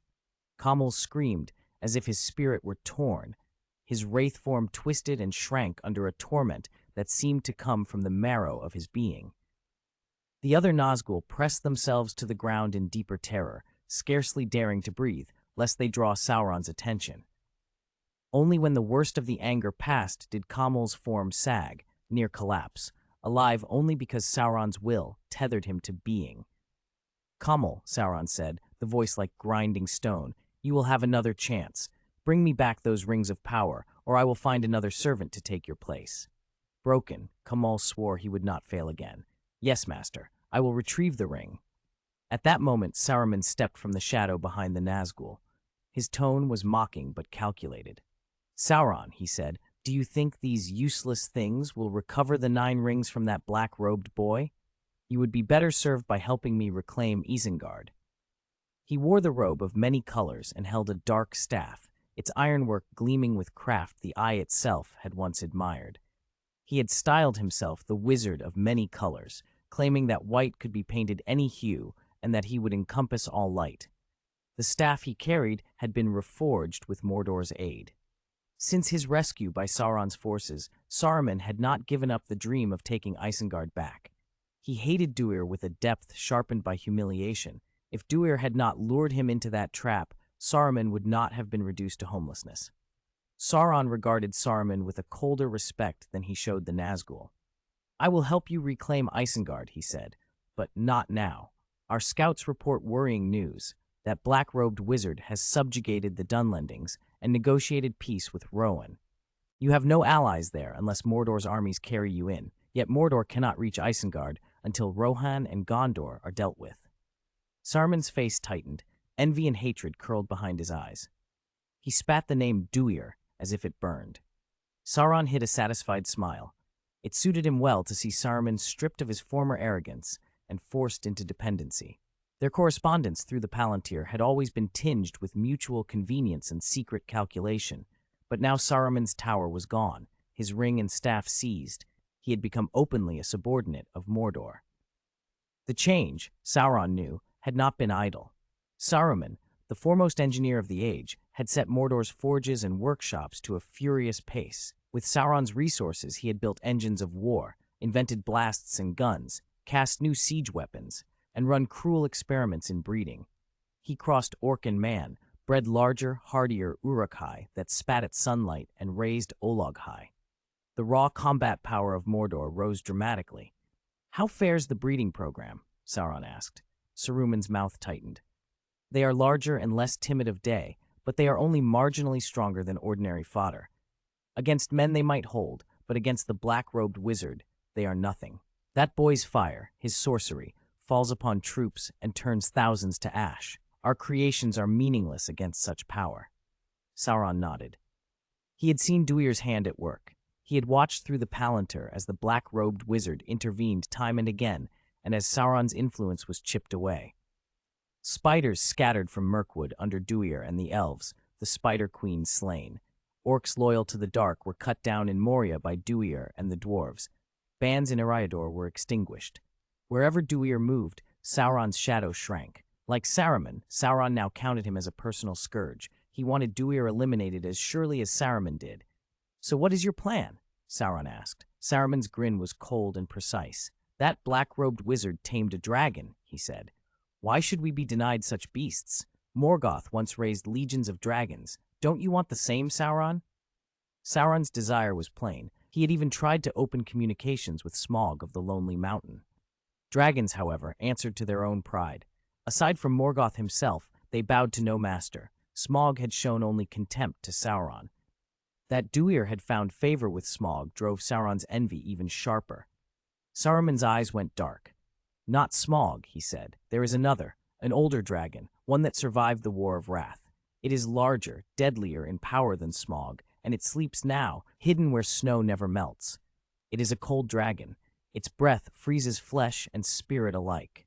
The mountain it lies in is draped in perpetual ice because of the breath that sighs even in its sleep." "You would bind such a beast?" Sauron asked.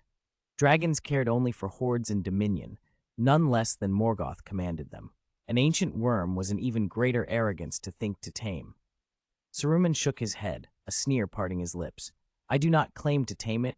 I want its blood and bones. I will splice its flesh with fell beasts and with the large lizards we have.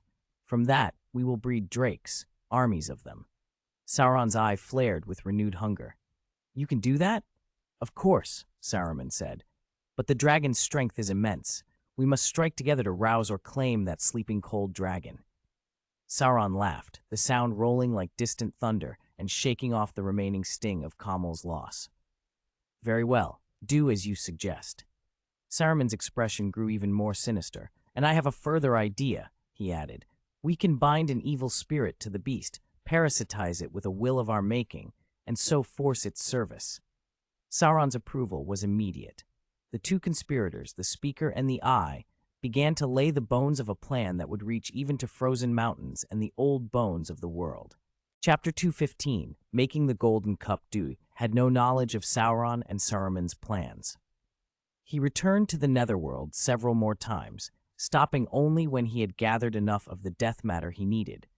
All the ingredients for the Resurrection Stone were now assembled, but the ritual to complete it could only be performed at the midnight junction of the Old and New Year, when Sirius Hewin stood directly overhead. That meant the Resurrection Stone would have to wait. First came Hufflepuff's Golden Cup. For now, Dewey set the resurrection work aside and turned his attention to the 9 rings of men. He consulted with Galadriel, Elrond, and Celeborn. The 9 had long been poisoned by Sauron's influence. Powerful as they were, Dewey would not touch them. The consensus among the council was clear. The rings must be destroyed. Unlike the one which could only be unmade in Mount Doom, the 9 were not so stubborn. Elrond pointed out that of the 7 rings of the dwarves, 4 had already been consumed by dragonfire.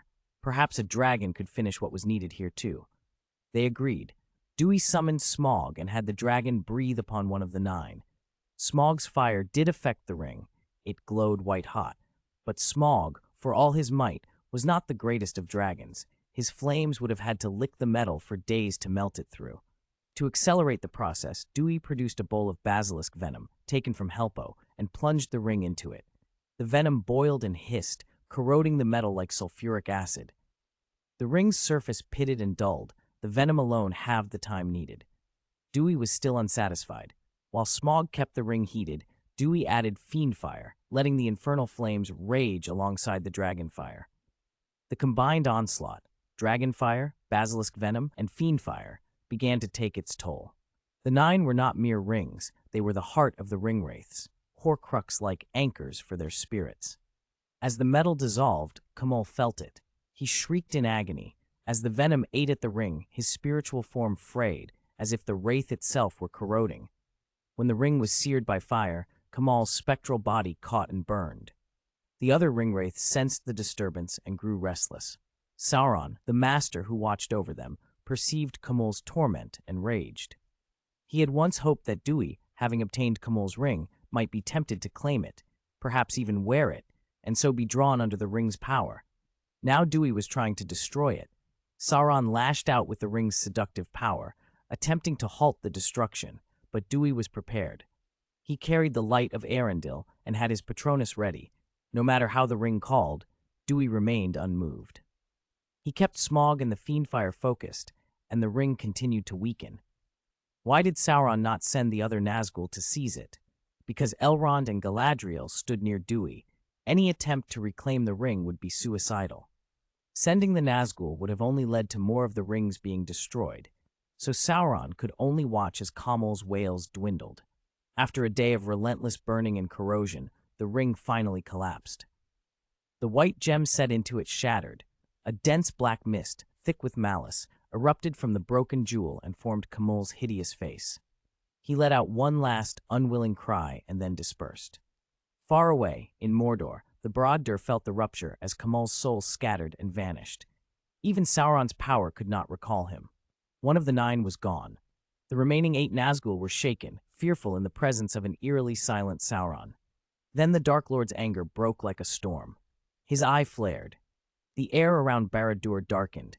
Mount Doom belched lava and smoked like an omen of doom, and all the dark things of Mordor cowered and begged their master to restrain his wrath. Dewey exhaled. With one ring destroyed and a Nazgul's aid cut off, a grave danger had been neutralized. He began to turn his thoughts back to the tasks at hand. Seasons passed. Autumn gave way to winter in Eriador. When the oak's acorns ripened and the mistletoe parasitizing its branches came into bloom, Dewey made his move. On the 6th day after the full moon, he apparated to a 1,000-year-old oak in a valley of the Weathertop Hills. Pale yellow mistletoe flowers clustered among the branches. With a small golden sickle he had forged, he cut the mistletoe and caught it on a white cloth so that none of it touched the ground. He selected 7 plump acorns from the tree's shady side and then tapped the trunk with his wand. The bark split, revealing a fist-sized glimmer of gold essence long buried within. One face of the nugget bore Celtic symbols for life, healing, and protection. The other held runes of abundance. The metal thrummed with life, not cold, inert gold, but something nearer to living metal, full of the earthy, vital power of the oak. He bundled the mistletoe, the acorns, and the gold essence and returned to the Weathertop. The gold essence first had to be purified and awakened, 9 days in sunlight, 9 nights under moonlight. Then it went into the furnace. Dewey forged it for 13 days, hammering and breathing magic into the metal until it absorbed his enchantments. He shaped and carved the piece into a graceful golden cup with 2 handles, inscribing runes along its surface and binding it with spells. The cup's central motif was a badger. Its form and decorations spoke of the earth's weight and the breath of life. Still, the cup was not yet complete. It would require the astrological condition of Saturn's opposition, the star called Lumbar in Middle-earth, to finish the enchantment. Before the opposition, Dewey needed a special potion. He used the mistletoe and acorns, but not alone. He visited Radagast the Brown in Mirkwood and traded for additional materials native to Middle-earth. Over the course of another month, 1 lunar cycle, he brewed a mysterious draught from those ingredients. At last, Lumbar's opposition arrived. Saturn's cycle in Middle-earth was long, about every 378 days, and when Lumbar rose at sunset, it shone with an almost blinding pale yellow splendor, outshining even Arendil's star. On Weathertop, a vast stone circle stood, megaliths set in a precise pattern, each carved with ancient runes. The layout mirrored the skies above. It was a druidic array, old as Helga Hufflepuff herself, who had been a traditional druid wizard in those distant days. As Lumbar climbed the sky, Dewey placed the golden cup upon a central stone altar and filled it with the potion of acorns and mistletoe. He began to chant in the old tongue, his voice rising and echoing across the stones. The ground hummed. The runes on the monoliths flared as the array awakened and reached up with a web of power toward the pale star. When Lumbar reached its zenith, the stone circle responded with a sound like a long, low roar. A column of pale yellow light poured down from the heavens, striking the array and channeling into the cup. Forces from across the continent felt the surge. In Mordor, the eye of Sauron fixed westward with a baleful gaze. For the moment, ancient power answered Dewey's call. Inside the cup, the potion changed. Clear liquid turned golden and luminous, and a heady, wholesome scent rose from it, the damp sweetness of earth and freshly crushed herbs after rain. The brew radiated vigor. Dewey, who had stood for long hours, felt strength sweep back into him simply from inhaling the perfume of it. He wondered at once what drinking the draught would bring. But the array had its own will. The stream of starlight dwindled, and the golden liquid drew inward until it was wholly contained in the cup. When Lumbar slid toward the western horizon, the ritual was complete. The stones quieted, only the gleaming two-handled cup remained upon the altar. Dewey took the cup in both hands. "Aqua eructo," he said, and a fresh spring bubbled into the vessel. He tapped the rim with his wand. "Turn into wine."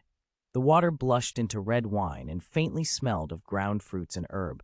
Dewey tasted it. Warmth and a gentle, nourishing energy flowed through his limbs and bones, replenishing his spent magic and knitting up the various magical wearinesses that had accumulated in his body. A weight he had carried fell away. He felt limber and light, refreshed as if some deep tonic had been taken. The golden cup, Hufflepuff's cup reborn by druid craft and star rites, sat in his hands, small and gleaming, the workmanship of earth and rune, filled not only with wine but with the deep, living power of the land. Chapter 216, Blue Robe Wizard Dewey turned the golden cup over in his hands and smiled.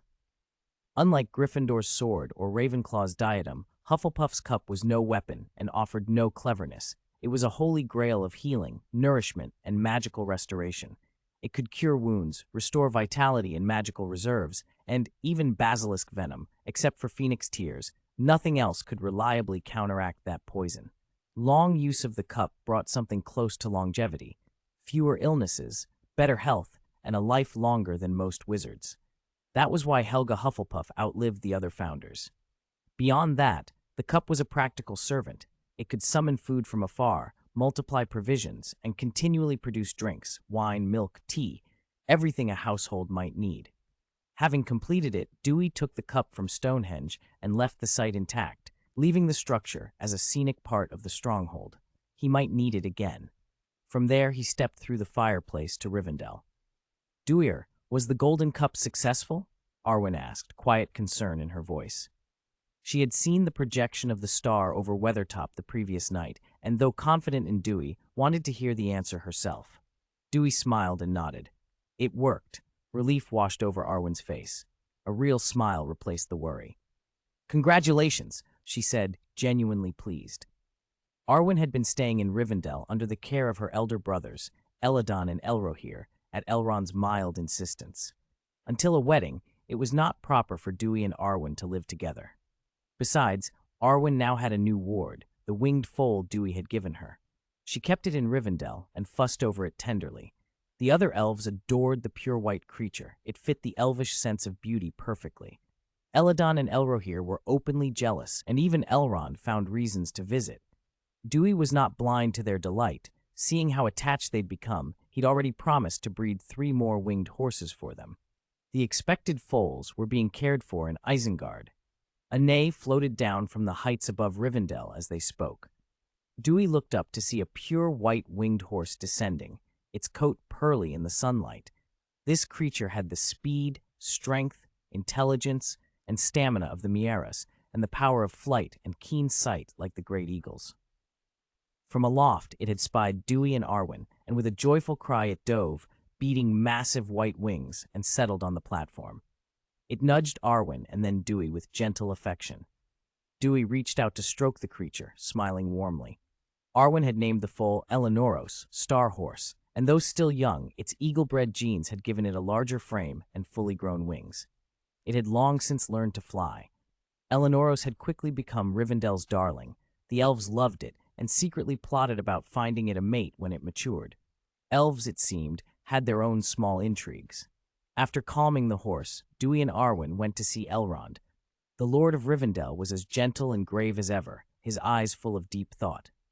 "Did it go well?" he asked. Dewey understood and, with a quiet smile, produced the golden cup.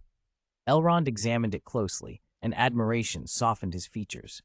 He had heard rumors of Dewey's crafting before. Dewey's crown of wisdom, which Elrond had even worn once, but seeing the cup made him genuinely impressed. A healer by talent as well as station, Elrond appreciated the cup's powers. Handing it back, he sighed with a wry smile. "With this I am rendered useless," he pretended. "I fear there is no poison left in the world that could trouble you." Dewey shook his head. "You flatter me, Lord Elrond. It is only an artifact. It can help with healing, but it is no substitute for your skill, nor for the ring of air you wear." Elrond did not argue. He looked to his daughter and said kindly, "This will add greatly to your safety. When you go to the east, knowing you have this brings me peace." Then he asked, "When do you plan to go east to seek the remaining Philosopher's Stone ingredients?" Dewey's expression grew more cautious. "Not yet. The Far East is Sauron's territory, and Hildorian's location is unknown. I want to be thoroughly prepared. I will make the Resurrection Stone first, then perhaps I can summon someone who knows where it is." Elrond nodded in approval. "A sensible plan, but do not place all your hopes on the Resurrection Stone alone. If you truly want to find Hildorian and the Salt of Flesh, you should seek the two blue wizards in the east.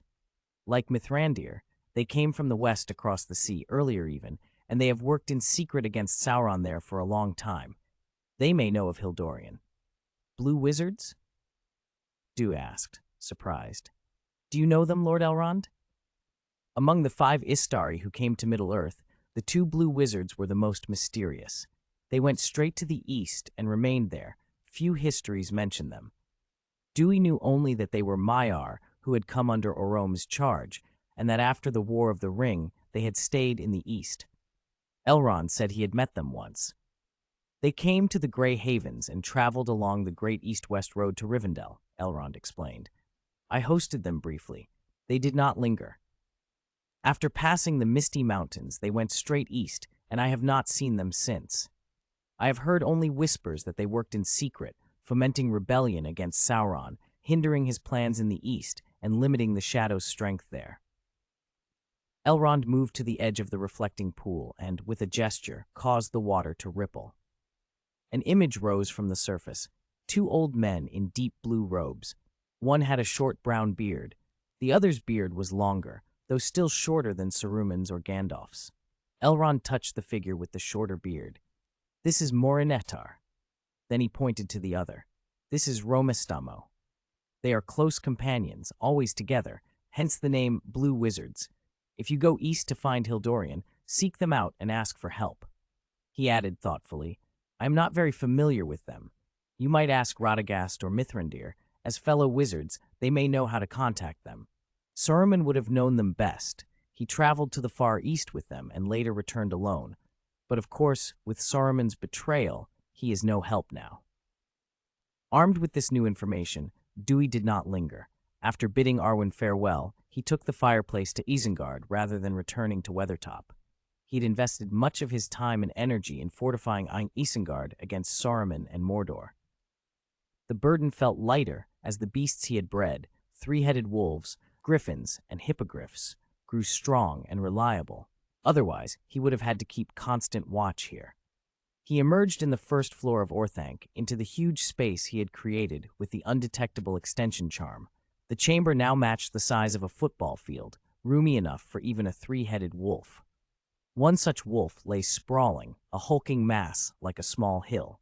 2 heads dozed while the middle one stood watch. When Dewey stepped through the fireplace, the alert head swiveled toward him, fierce and wary, then broke into recognition. The beast's expression melted. It wagged its tails, lolling its tongue and making excited whines, thoroughly pleased. All right, Cerberus, I know. I've come to see you," Dewey said, smiling as he reached out to stroke the creature. bracing himself so as not to be knocked down by those enormous, eager heads. Chapter 217, Asian Dragon. Thanks to his gift for legilimency, Dewey could communicate with the three-headed wolf without any trouble. "You guarded this place well, Little Jong. This is your reward." He produced a golden cup, conjured a generous pile of meat, and set down a large basin of milk. The food's scent roused the other two sleeping heads. They woke and immediately shoved in to fawn over him. The middle head quickly joined the scramble. Pressed between those three enormous muzzles, Dewey was nearly smothered by their affection, laughing through tears as he hurriedly produced more food to distract them. After placating the wolf, Dewey toured his other charges.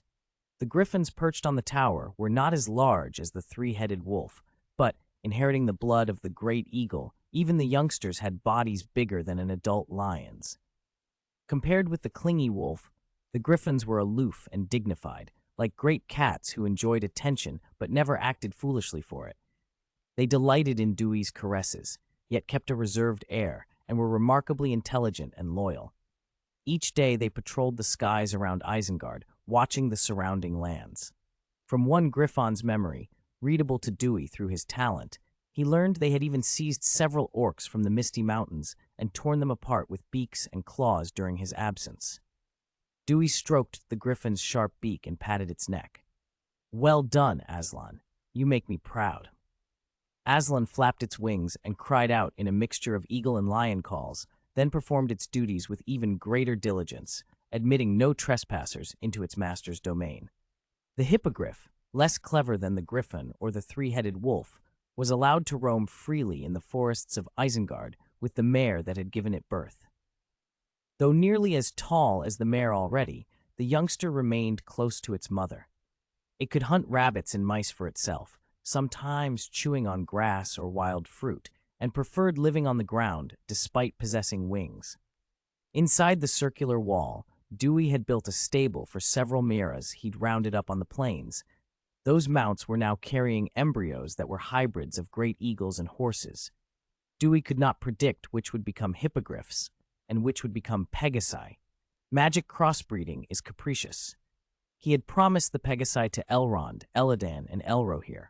The foals for them would come from these embryos. Dewey had also established an underground breeding facility where embryos of dragons crossed with giant lizards and dragons crossed with pythons were being carried by surrogate mothers. So far, the program was stable.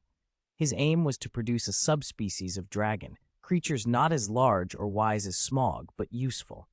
In a world of magic, a dragon's body is almost entirely valuable. Nerves for powerful wands, hides for protective gear, blood and organs for potions and rituals, scales for enchanted items, even dung as fertilizer for magical plantings.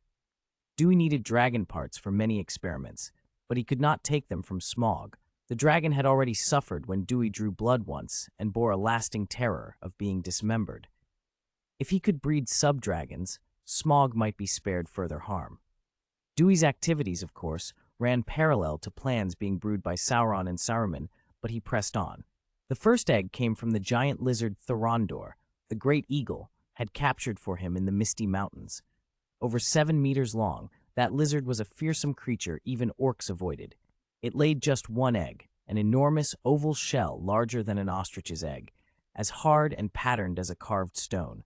Dewey stood staring at it and wasn't sure how to hatch such a thing, so he turned to Smaug for advice. Smaug, mildly curious about the egg, there was a blood tie in it, after all, however diluted, was not moved to any parental sentiment. Dragons do not indulge kinship in the human sense. They fight for treasure and will kill kin if it suits them. Still, Smaug advised plainly, dragon eggs need extreme heat, like the subterranean fire in which he himself hatched. Armed with that counsel, Dewey set the egg in an iron pot over fire, covering it to ensure even, intense heat, dry roasting and stewing the shell until the contents should feel right. While the giant lizard egg cooked, the python that had been mated with dragon stock laid 3 eggs of its own, slightly smaller than the first, about the size of ostrich eggs, but patterned like snake scales. And in the stable, the pregnant mares began to foal.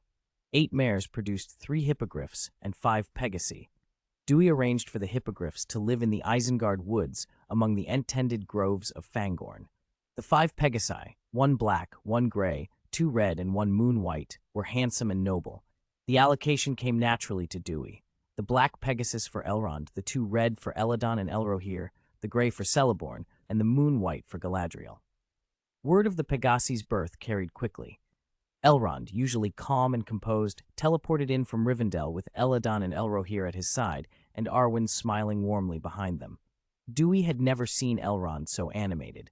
The Lord of Rivendell's gaze fixed on the black Pegasus at once. The brothers' eyes clung to the red ones. Arwen's face lit up like starlight. "Now Eleanor will not be lonely," she said. "He can fly with companions at his side." Celeborn fell in love with the silver-glimmering gray Pegasus, building a tasteful stable for it, while Galadriel kept the moon-white stallion in her private gardens, where it drank enchanted water and grazed on rich, magically irrigated grass. The Pegasi brought Dewey an unexpected tide of goodwill among the elves. They called them Sky Horses, and Dewey earned an honorary new reputation, Lord of the Sky Horses.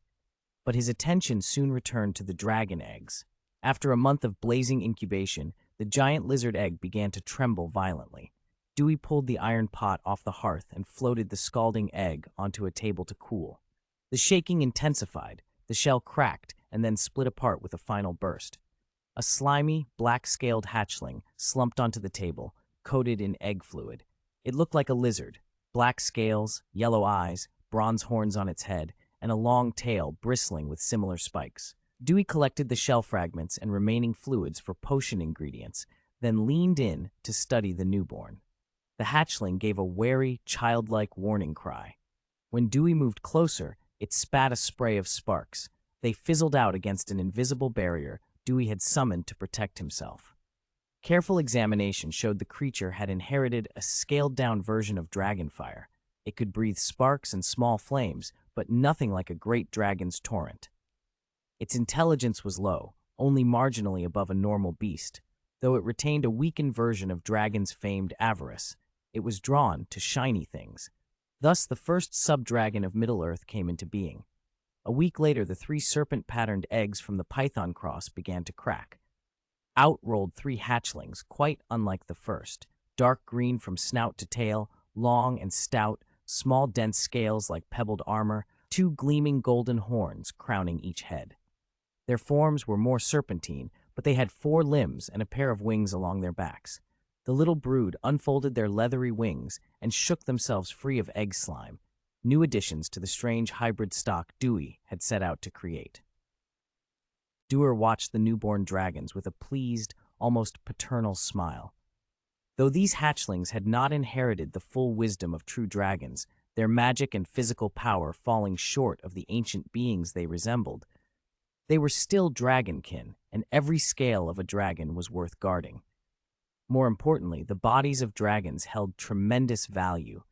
He intended to turn the clutch into the start of a breeding program. He chose the misty mountains behind Isengard as the site. Duir cleared a broad swath of mountainside himself, routed a handful of scattered orcs, and laid down wards and spells until the area was secure.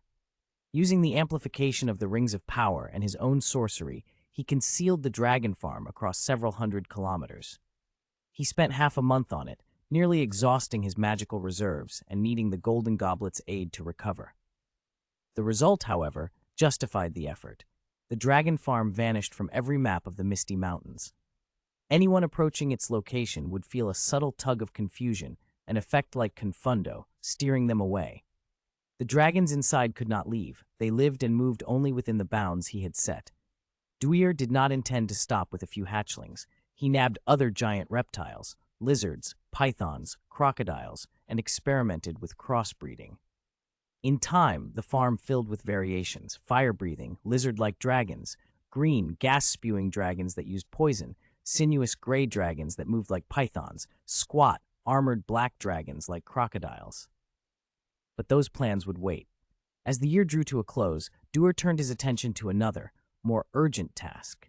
The turning of the year was the appointed moment to attempt the creation of a resurrection stone. The Third Age was ending. 2944 gave way to 2945.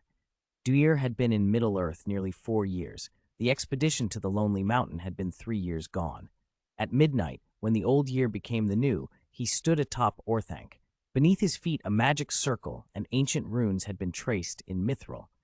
He intended to use Orthanc's amplifying power to force the ritual through.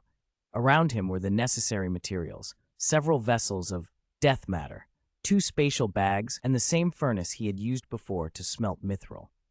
As the final hour approached, he activated the circle.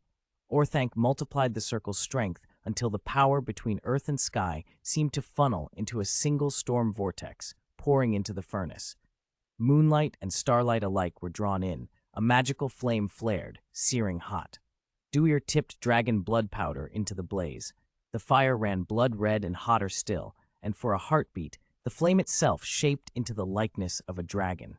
Claws bared, jaws open, a simulacrum snarling and spitting embers. Chanting, Duir uncorked an obsidian bottle and poured in the death matter. Cold, black as smoke, it dropped into the furnace and briefly chilled the heat before the dragon blood flames consumed it. Inside the simulated dragons, a small bead formed, a tiny translucent obsidian grain, no larger than a rice kernel. The lives of sinners, offered as sacrifice, can allow the dead to be reborn, Duir intoned. He opened a spatial bag and drew out 7 petrified orcs. Expressionless, like a god of death, he flung them into the furnace. The orcs screamed and turned instantly to ash. When the last of the 7 was consumed, the tower's clock struck midnight, and the new year truly began. Something answered. A power stirred that had lain almost dormant next to the world. The netherworld bled through the seam atop Orthanc. The world seemed to ripple. Without any further circle, the netherworld's presence shimmered like a mirage and poured its yin energy into the furnace. The little obsidian bead in the flame's belly swelled, acquiring depth and a faint inner light, a slit like a vertical pupil opening in its core. The wicked souls lingering in the world exchanged can resurrect the dead, Duir continued. From another bag, he released 13 orc ghosts, entities he had trapped during previous delvings into the netherworld. One by one, he cast the ghosts into the fire. Each was devoured, and with each swallowing the bead grew darker and heavier, becoming less a bead and more a hole into shadow. It drew in spiritual energy like a ravenous maw. For the next stretch of hours, Duir kept the rhythm. Every hour he added 7 living orcs and 13 trapped ghosts, alternating and feeding the blaze with more dragon blood powder to keep the fire true. The ritual he pursued was forbidden and deeply corrupt. Peverell II, centuries before, had gone mad attempting the same feat, slaughtering an entire Muggle village and harvesting ghosts to bring back his beloved. His success was hollow, a tortured projection, not a true return. He had broken and taken his own life rather than live with the outcome. Duir had no wish to sink to that level of madness. He chose orcs, dark creatures already estranged from the living world, rather than human victims. He had scoured the misty mountains to gather enough. The formation held. The furnace burned and burned. At dawn on the 3rd day, when the first pale line of sunlight struck Orthanc, the flames finally guttered and the formation stilled. Duir opened the furnace and lifted out a small gem, like polished obsidian. It was translucent and no bigger than a fingertip, and through its center ran a jagged black fissure, a narrow vertical slit like a cat's eye, deep and uninviting, as if it connected to another place. He turned it in his palm 3 times. The air folded. A tall, dignified figure manifested before him, an elven ghost. More solid than a mere apparition, yet unmistakably other. The elf wore a circlet, had dark Noldoran hair, and carried the austere grace of the High Elves. His eyes were a gray-blue, grave and full of long wisdom. He looked about him, surprised to find himself called back, then fixed his gaze on Duir. "Did you summon me? Who are you?" the elf asked. Duir bowed in the Noldor fashion and replied in Quenya. "Master Celebrimbor, pardon my intrusion. I am Duir, the black-robed wizard. I summoned you with the resurrection stone." Celebrimbor, grandson of Fei Nuo and the master craftsman who forged the 3 rings and many other works, glanced at the gem in Duir's hand. "Resurrection stone?" His voice carried both curiosity and a craftsman's sharp appraisal. He reached to touch the stone, but his hand passed through Duir's as if through smoke. In that instant he understood. He was dead. A brief flicker of astonishment crossed his features. He quickly composed himself and met Duir's modest apology with a dismissive shake of his head. "Duir, you are too humble," Celebrimbor said. "To summon the dead, even if only a faint projection of a soul, is no small feat. You have touched the laws of spirit. Apart from the Lord of Mandos himself, I can think of no one who has achieved this." He smiled then, a look full of meaning. "It may not bring true resurrection, but it can call up those long gone, those who hold secrets, lost crafts, or lore buried by time. That, I believe, is its greatest use." "Then why have you called me?" Celebrimbor asked. Duir opened his mouth to answer, but the world stopped. Wind halted mid-breath. Cloud and shadow froze. Celebrimbor's expression, half a sentence on his lips, held as if he were a statue. Duir felt his own body slacken, as if he were only a mind now, his limbs unresponsive, his senses narrowed, until all that remained was the beating of his soul. A presence descended, invisible yet majestic and sacred, the kind of will that makes lesser things bow. Duir's whole being trembled as if in the presence of a master of souls. That will's focus first fell on the resurrection stone. Then, as if in a single slow motion, it turned its gaze upon Duir. Chapter 219, Departure to the Far East. When that will fell across him, Duir felt as if every secret inside him had been stripped bare. He stood exposed, naked in soul, unable to hide anything. Panic washed over him, the helplessness a low-dimensional creature might feel confronted by something far above it. Yet the presence that held him did not seem hostile. It regarded him with pure, untroubled curiosity. "Good," a majestic voice echoed inside Duir's mind, threaded with something like approval. "You may come to my halls of Mandos in the future, wizard from another world." Before the sentence finished, the will withdrew.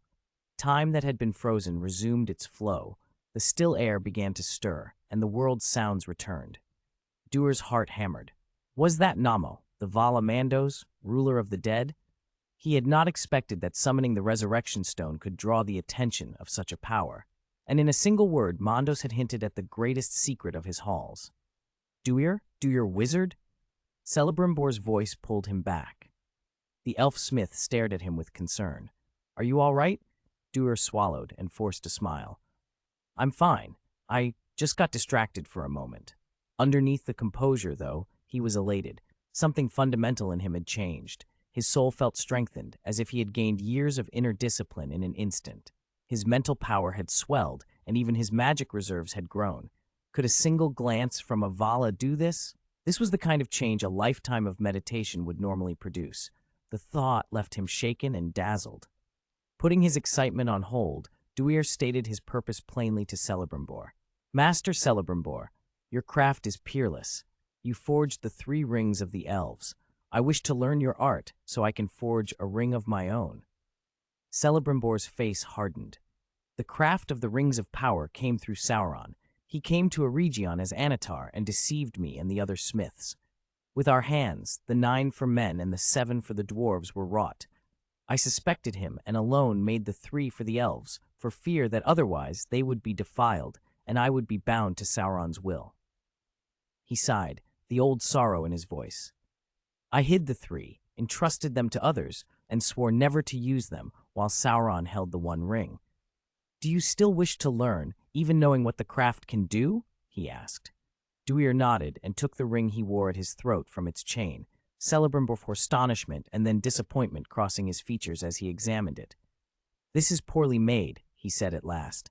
"It seeks only power amplification and places strain on the wearer. Whose work is this?"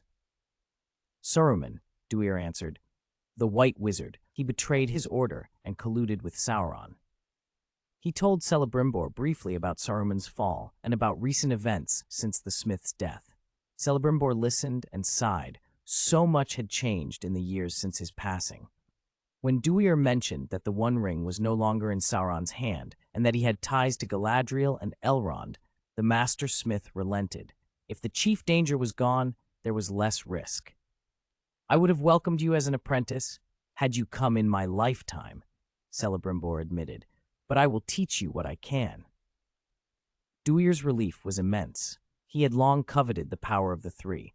If he could learn Celebrimbor's methods, perhaps he could forge a ring approaching their might. He even entertained wilder thoughts. What if Feanor's line could be consulted?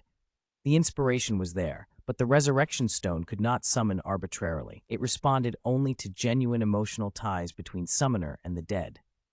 Duir had no real bond with Celebrimbor. He had a solution. He asked Galadriel for one of her memories of Celebrimbor and wove it into his own recollection. Galadriel and Celebrimbor had been close. She had counseled him to hide the three and had taken one into safekeeping. Their friendship was deep, and a memory of it could serve as the emotional bridge the resurrection stone required. He borrowed a trick of memorycraft that would have made a certain charlatan proud. Like Lockhart from another world, he could imprint the experiences of others. But unlike that vagabond's crude thefts, Duir used the Crown of Wisdom as a safeguard. The crown acted as a removable repository. Memory could be worn like a cloak.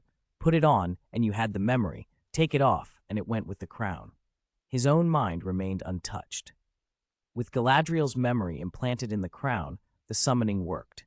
Celebrimbor appeared, and under his tutelage, Duir's skill advanced quickly. His background in goblin smithing and alchemy, plus an earlier study of Noldor techniques and the crown's insights, let him progress rapidly. Celebrimbor was pleased and surprised, lamenting that if such a student had lived when he did, he would have molded him into a master craftsmither. After 6 months of study, Duir began trying to perfect the ring he had in hand. He was still far from being able to create a true ring of power, but he could rework the flawed piece Saruman had made. Under Celebrimbor's guidance, he reshaped its form and tempered its flaws. He could not yet make a ring to rival the three. Duir dreamed of an earth ring to balance their water, fire, and air, but he moved the corrupted Saruman ring toward a safer, more stable function. The finished ring no longer tore at its wearer's body. It could be worn on the finger rather than hanging on a chain. More importantly, it learned to store magic. When filled, it could unfold a protective barrier to buy time in mortal danger. The more energy inside, the longer the shield would hold. If its wards were charged enough, even an encounter with Sauron might allow a few breaths to act rather than perish. That made Duir confident enough to prepare for the long trip east. He still had urgent business beyond returning to the forges. Time pressed. He was not young. He sought the salt of the body in the Far East to accelerate his work on a philosopher's stone that might grant longevity. There were other roads, like purifying the Balrog flame to rebirth himself as a phoenix, but that would take almost a year to cleanse. He could not idle while months slipped away. So for weeks before departure, he poured nearly all his power into the ring each day, topping himself up with the golden cup, then feeding more into the ring. After a month of this steady charging, the ring held enough magic to make the journey less perilous. He told Arwen goodbye and readied himself. He would go to the east quietly. He would not travel with conspicuous companions, no Smaug, no Thorondor. The east lay beneath Sauron's shadow, and drawing attention there would be foolish. He needed to slip in and find Hildorian, the birthplace of men, and the mortal salt that might answer his needs, without tipping off Sauron's spies. Before he left, Duir sought news of the two blue wizards. Gandalf had told him that by the time Gandalf reached Middle-earth, the blues had already taken root in the Far East. Their movements rarely overlapped with Gandalf's in the west. "Ask Radagast," Gandalf suggested. Radagast had come earlier and kept company with beasts. Perhaps his feathered and furred friends had word. At Radagast's cottage in the woods, the brown wizard was his usual scatterbrained self, surrounded by chitter and chirp. Duir placed the crown of wisdom briefly on Radagast, and a scattered face suddenly cleared. "Ah," Radagast said, eyes bright. "A flock of geese flew in from the Far East a few years ago. They stayed a while and told me of blue-robed folk stirring the tribes, leading uprisings near the Sea of Rune. If anyone is to be sought, that vicinity would be the place." Duir thanked him. The information narrowed his search from an endless expanse to a manageable region. That was enough. With the Sea of Rune as a starting point, he could begin his quest. He left Radagast, packed his gear, and planned one last detour, a brief stop at Edoras in Rohan to formally check in before he slipped into the east.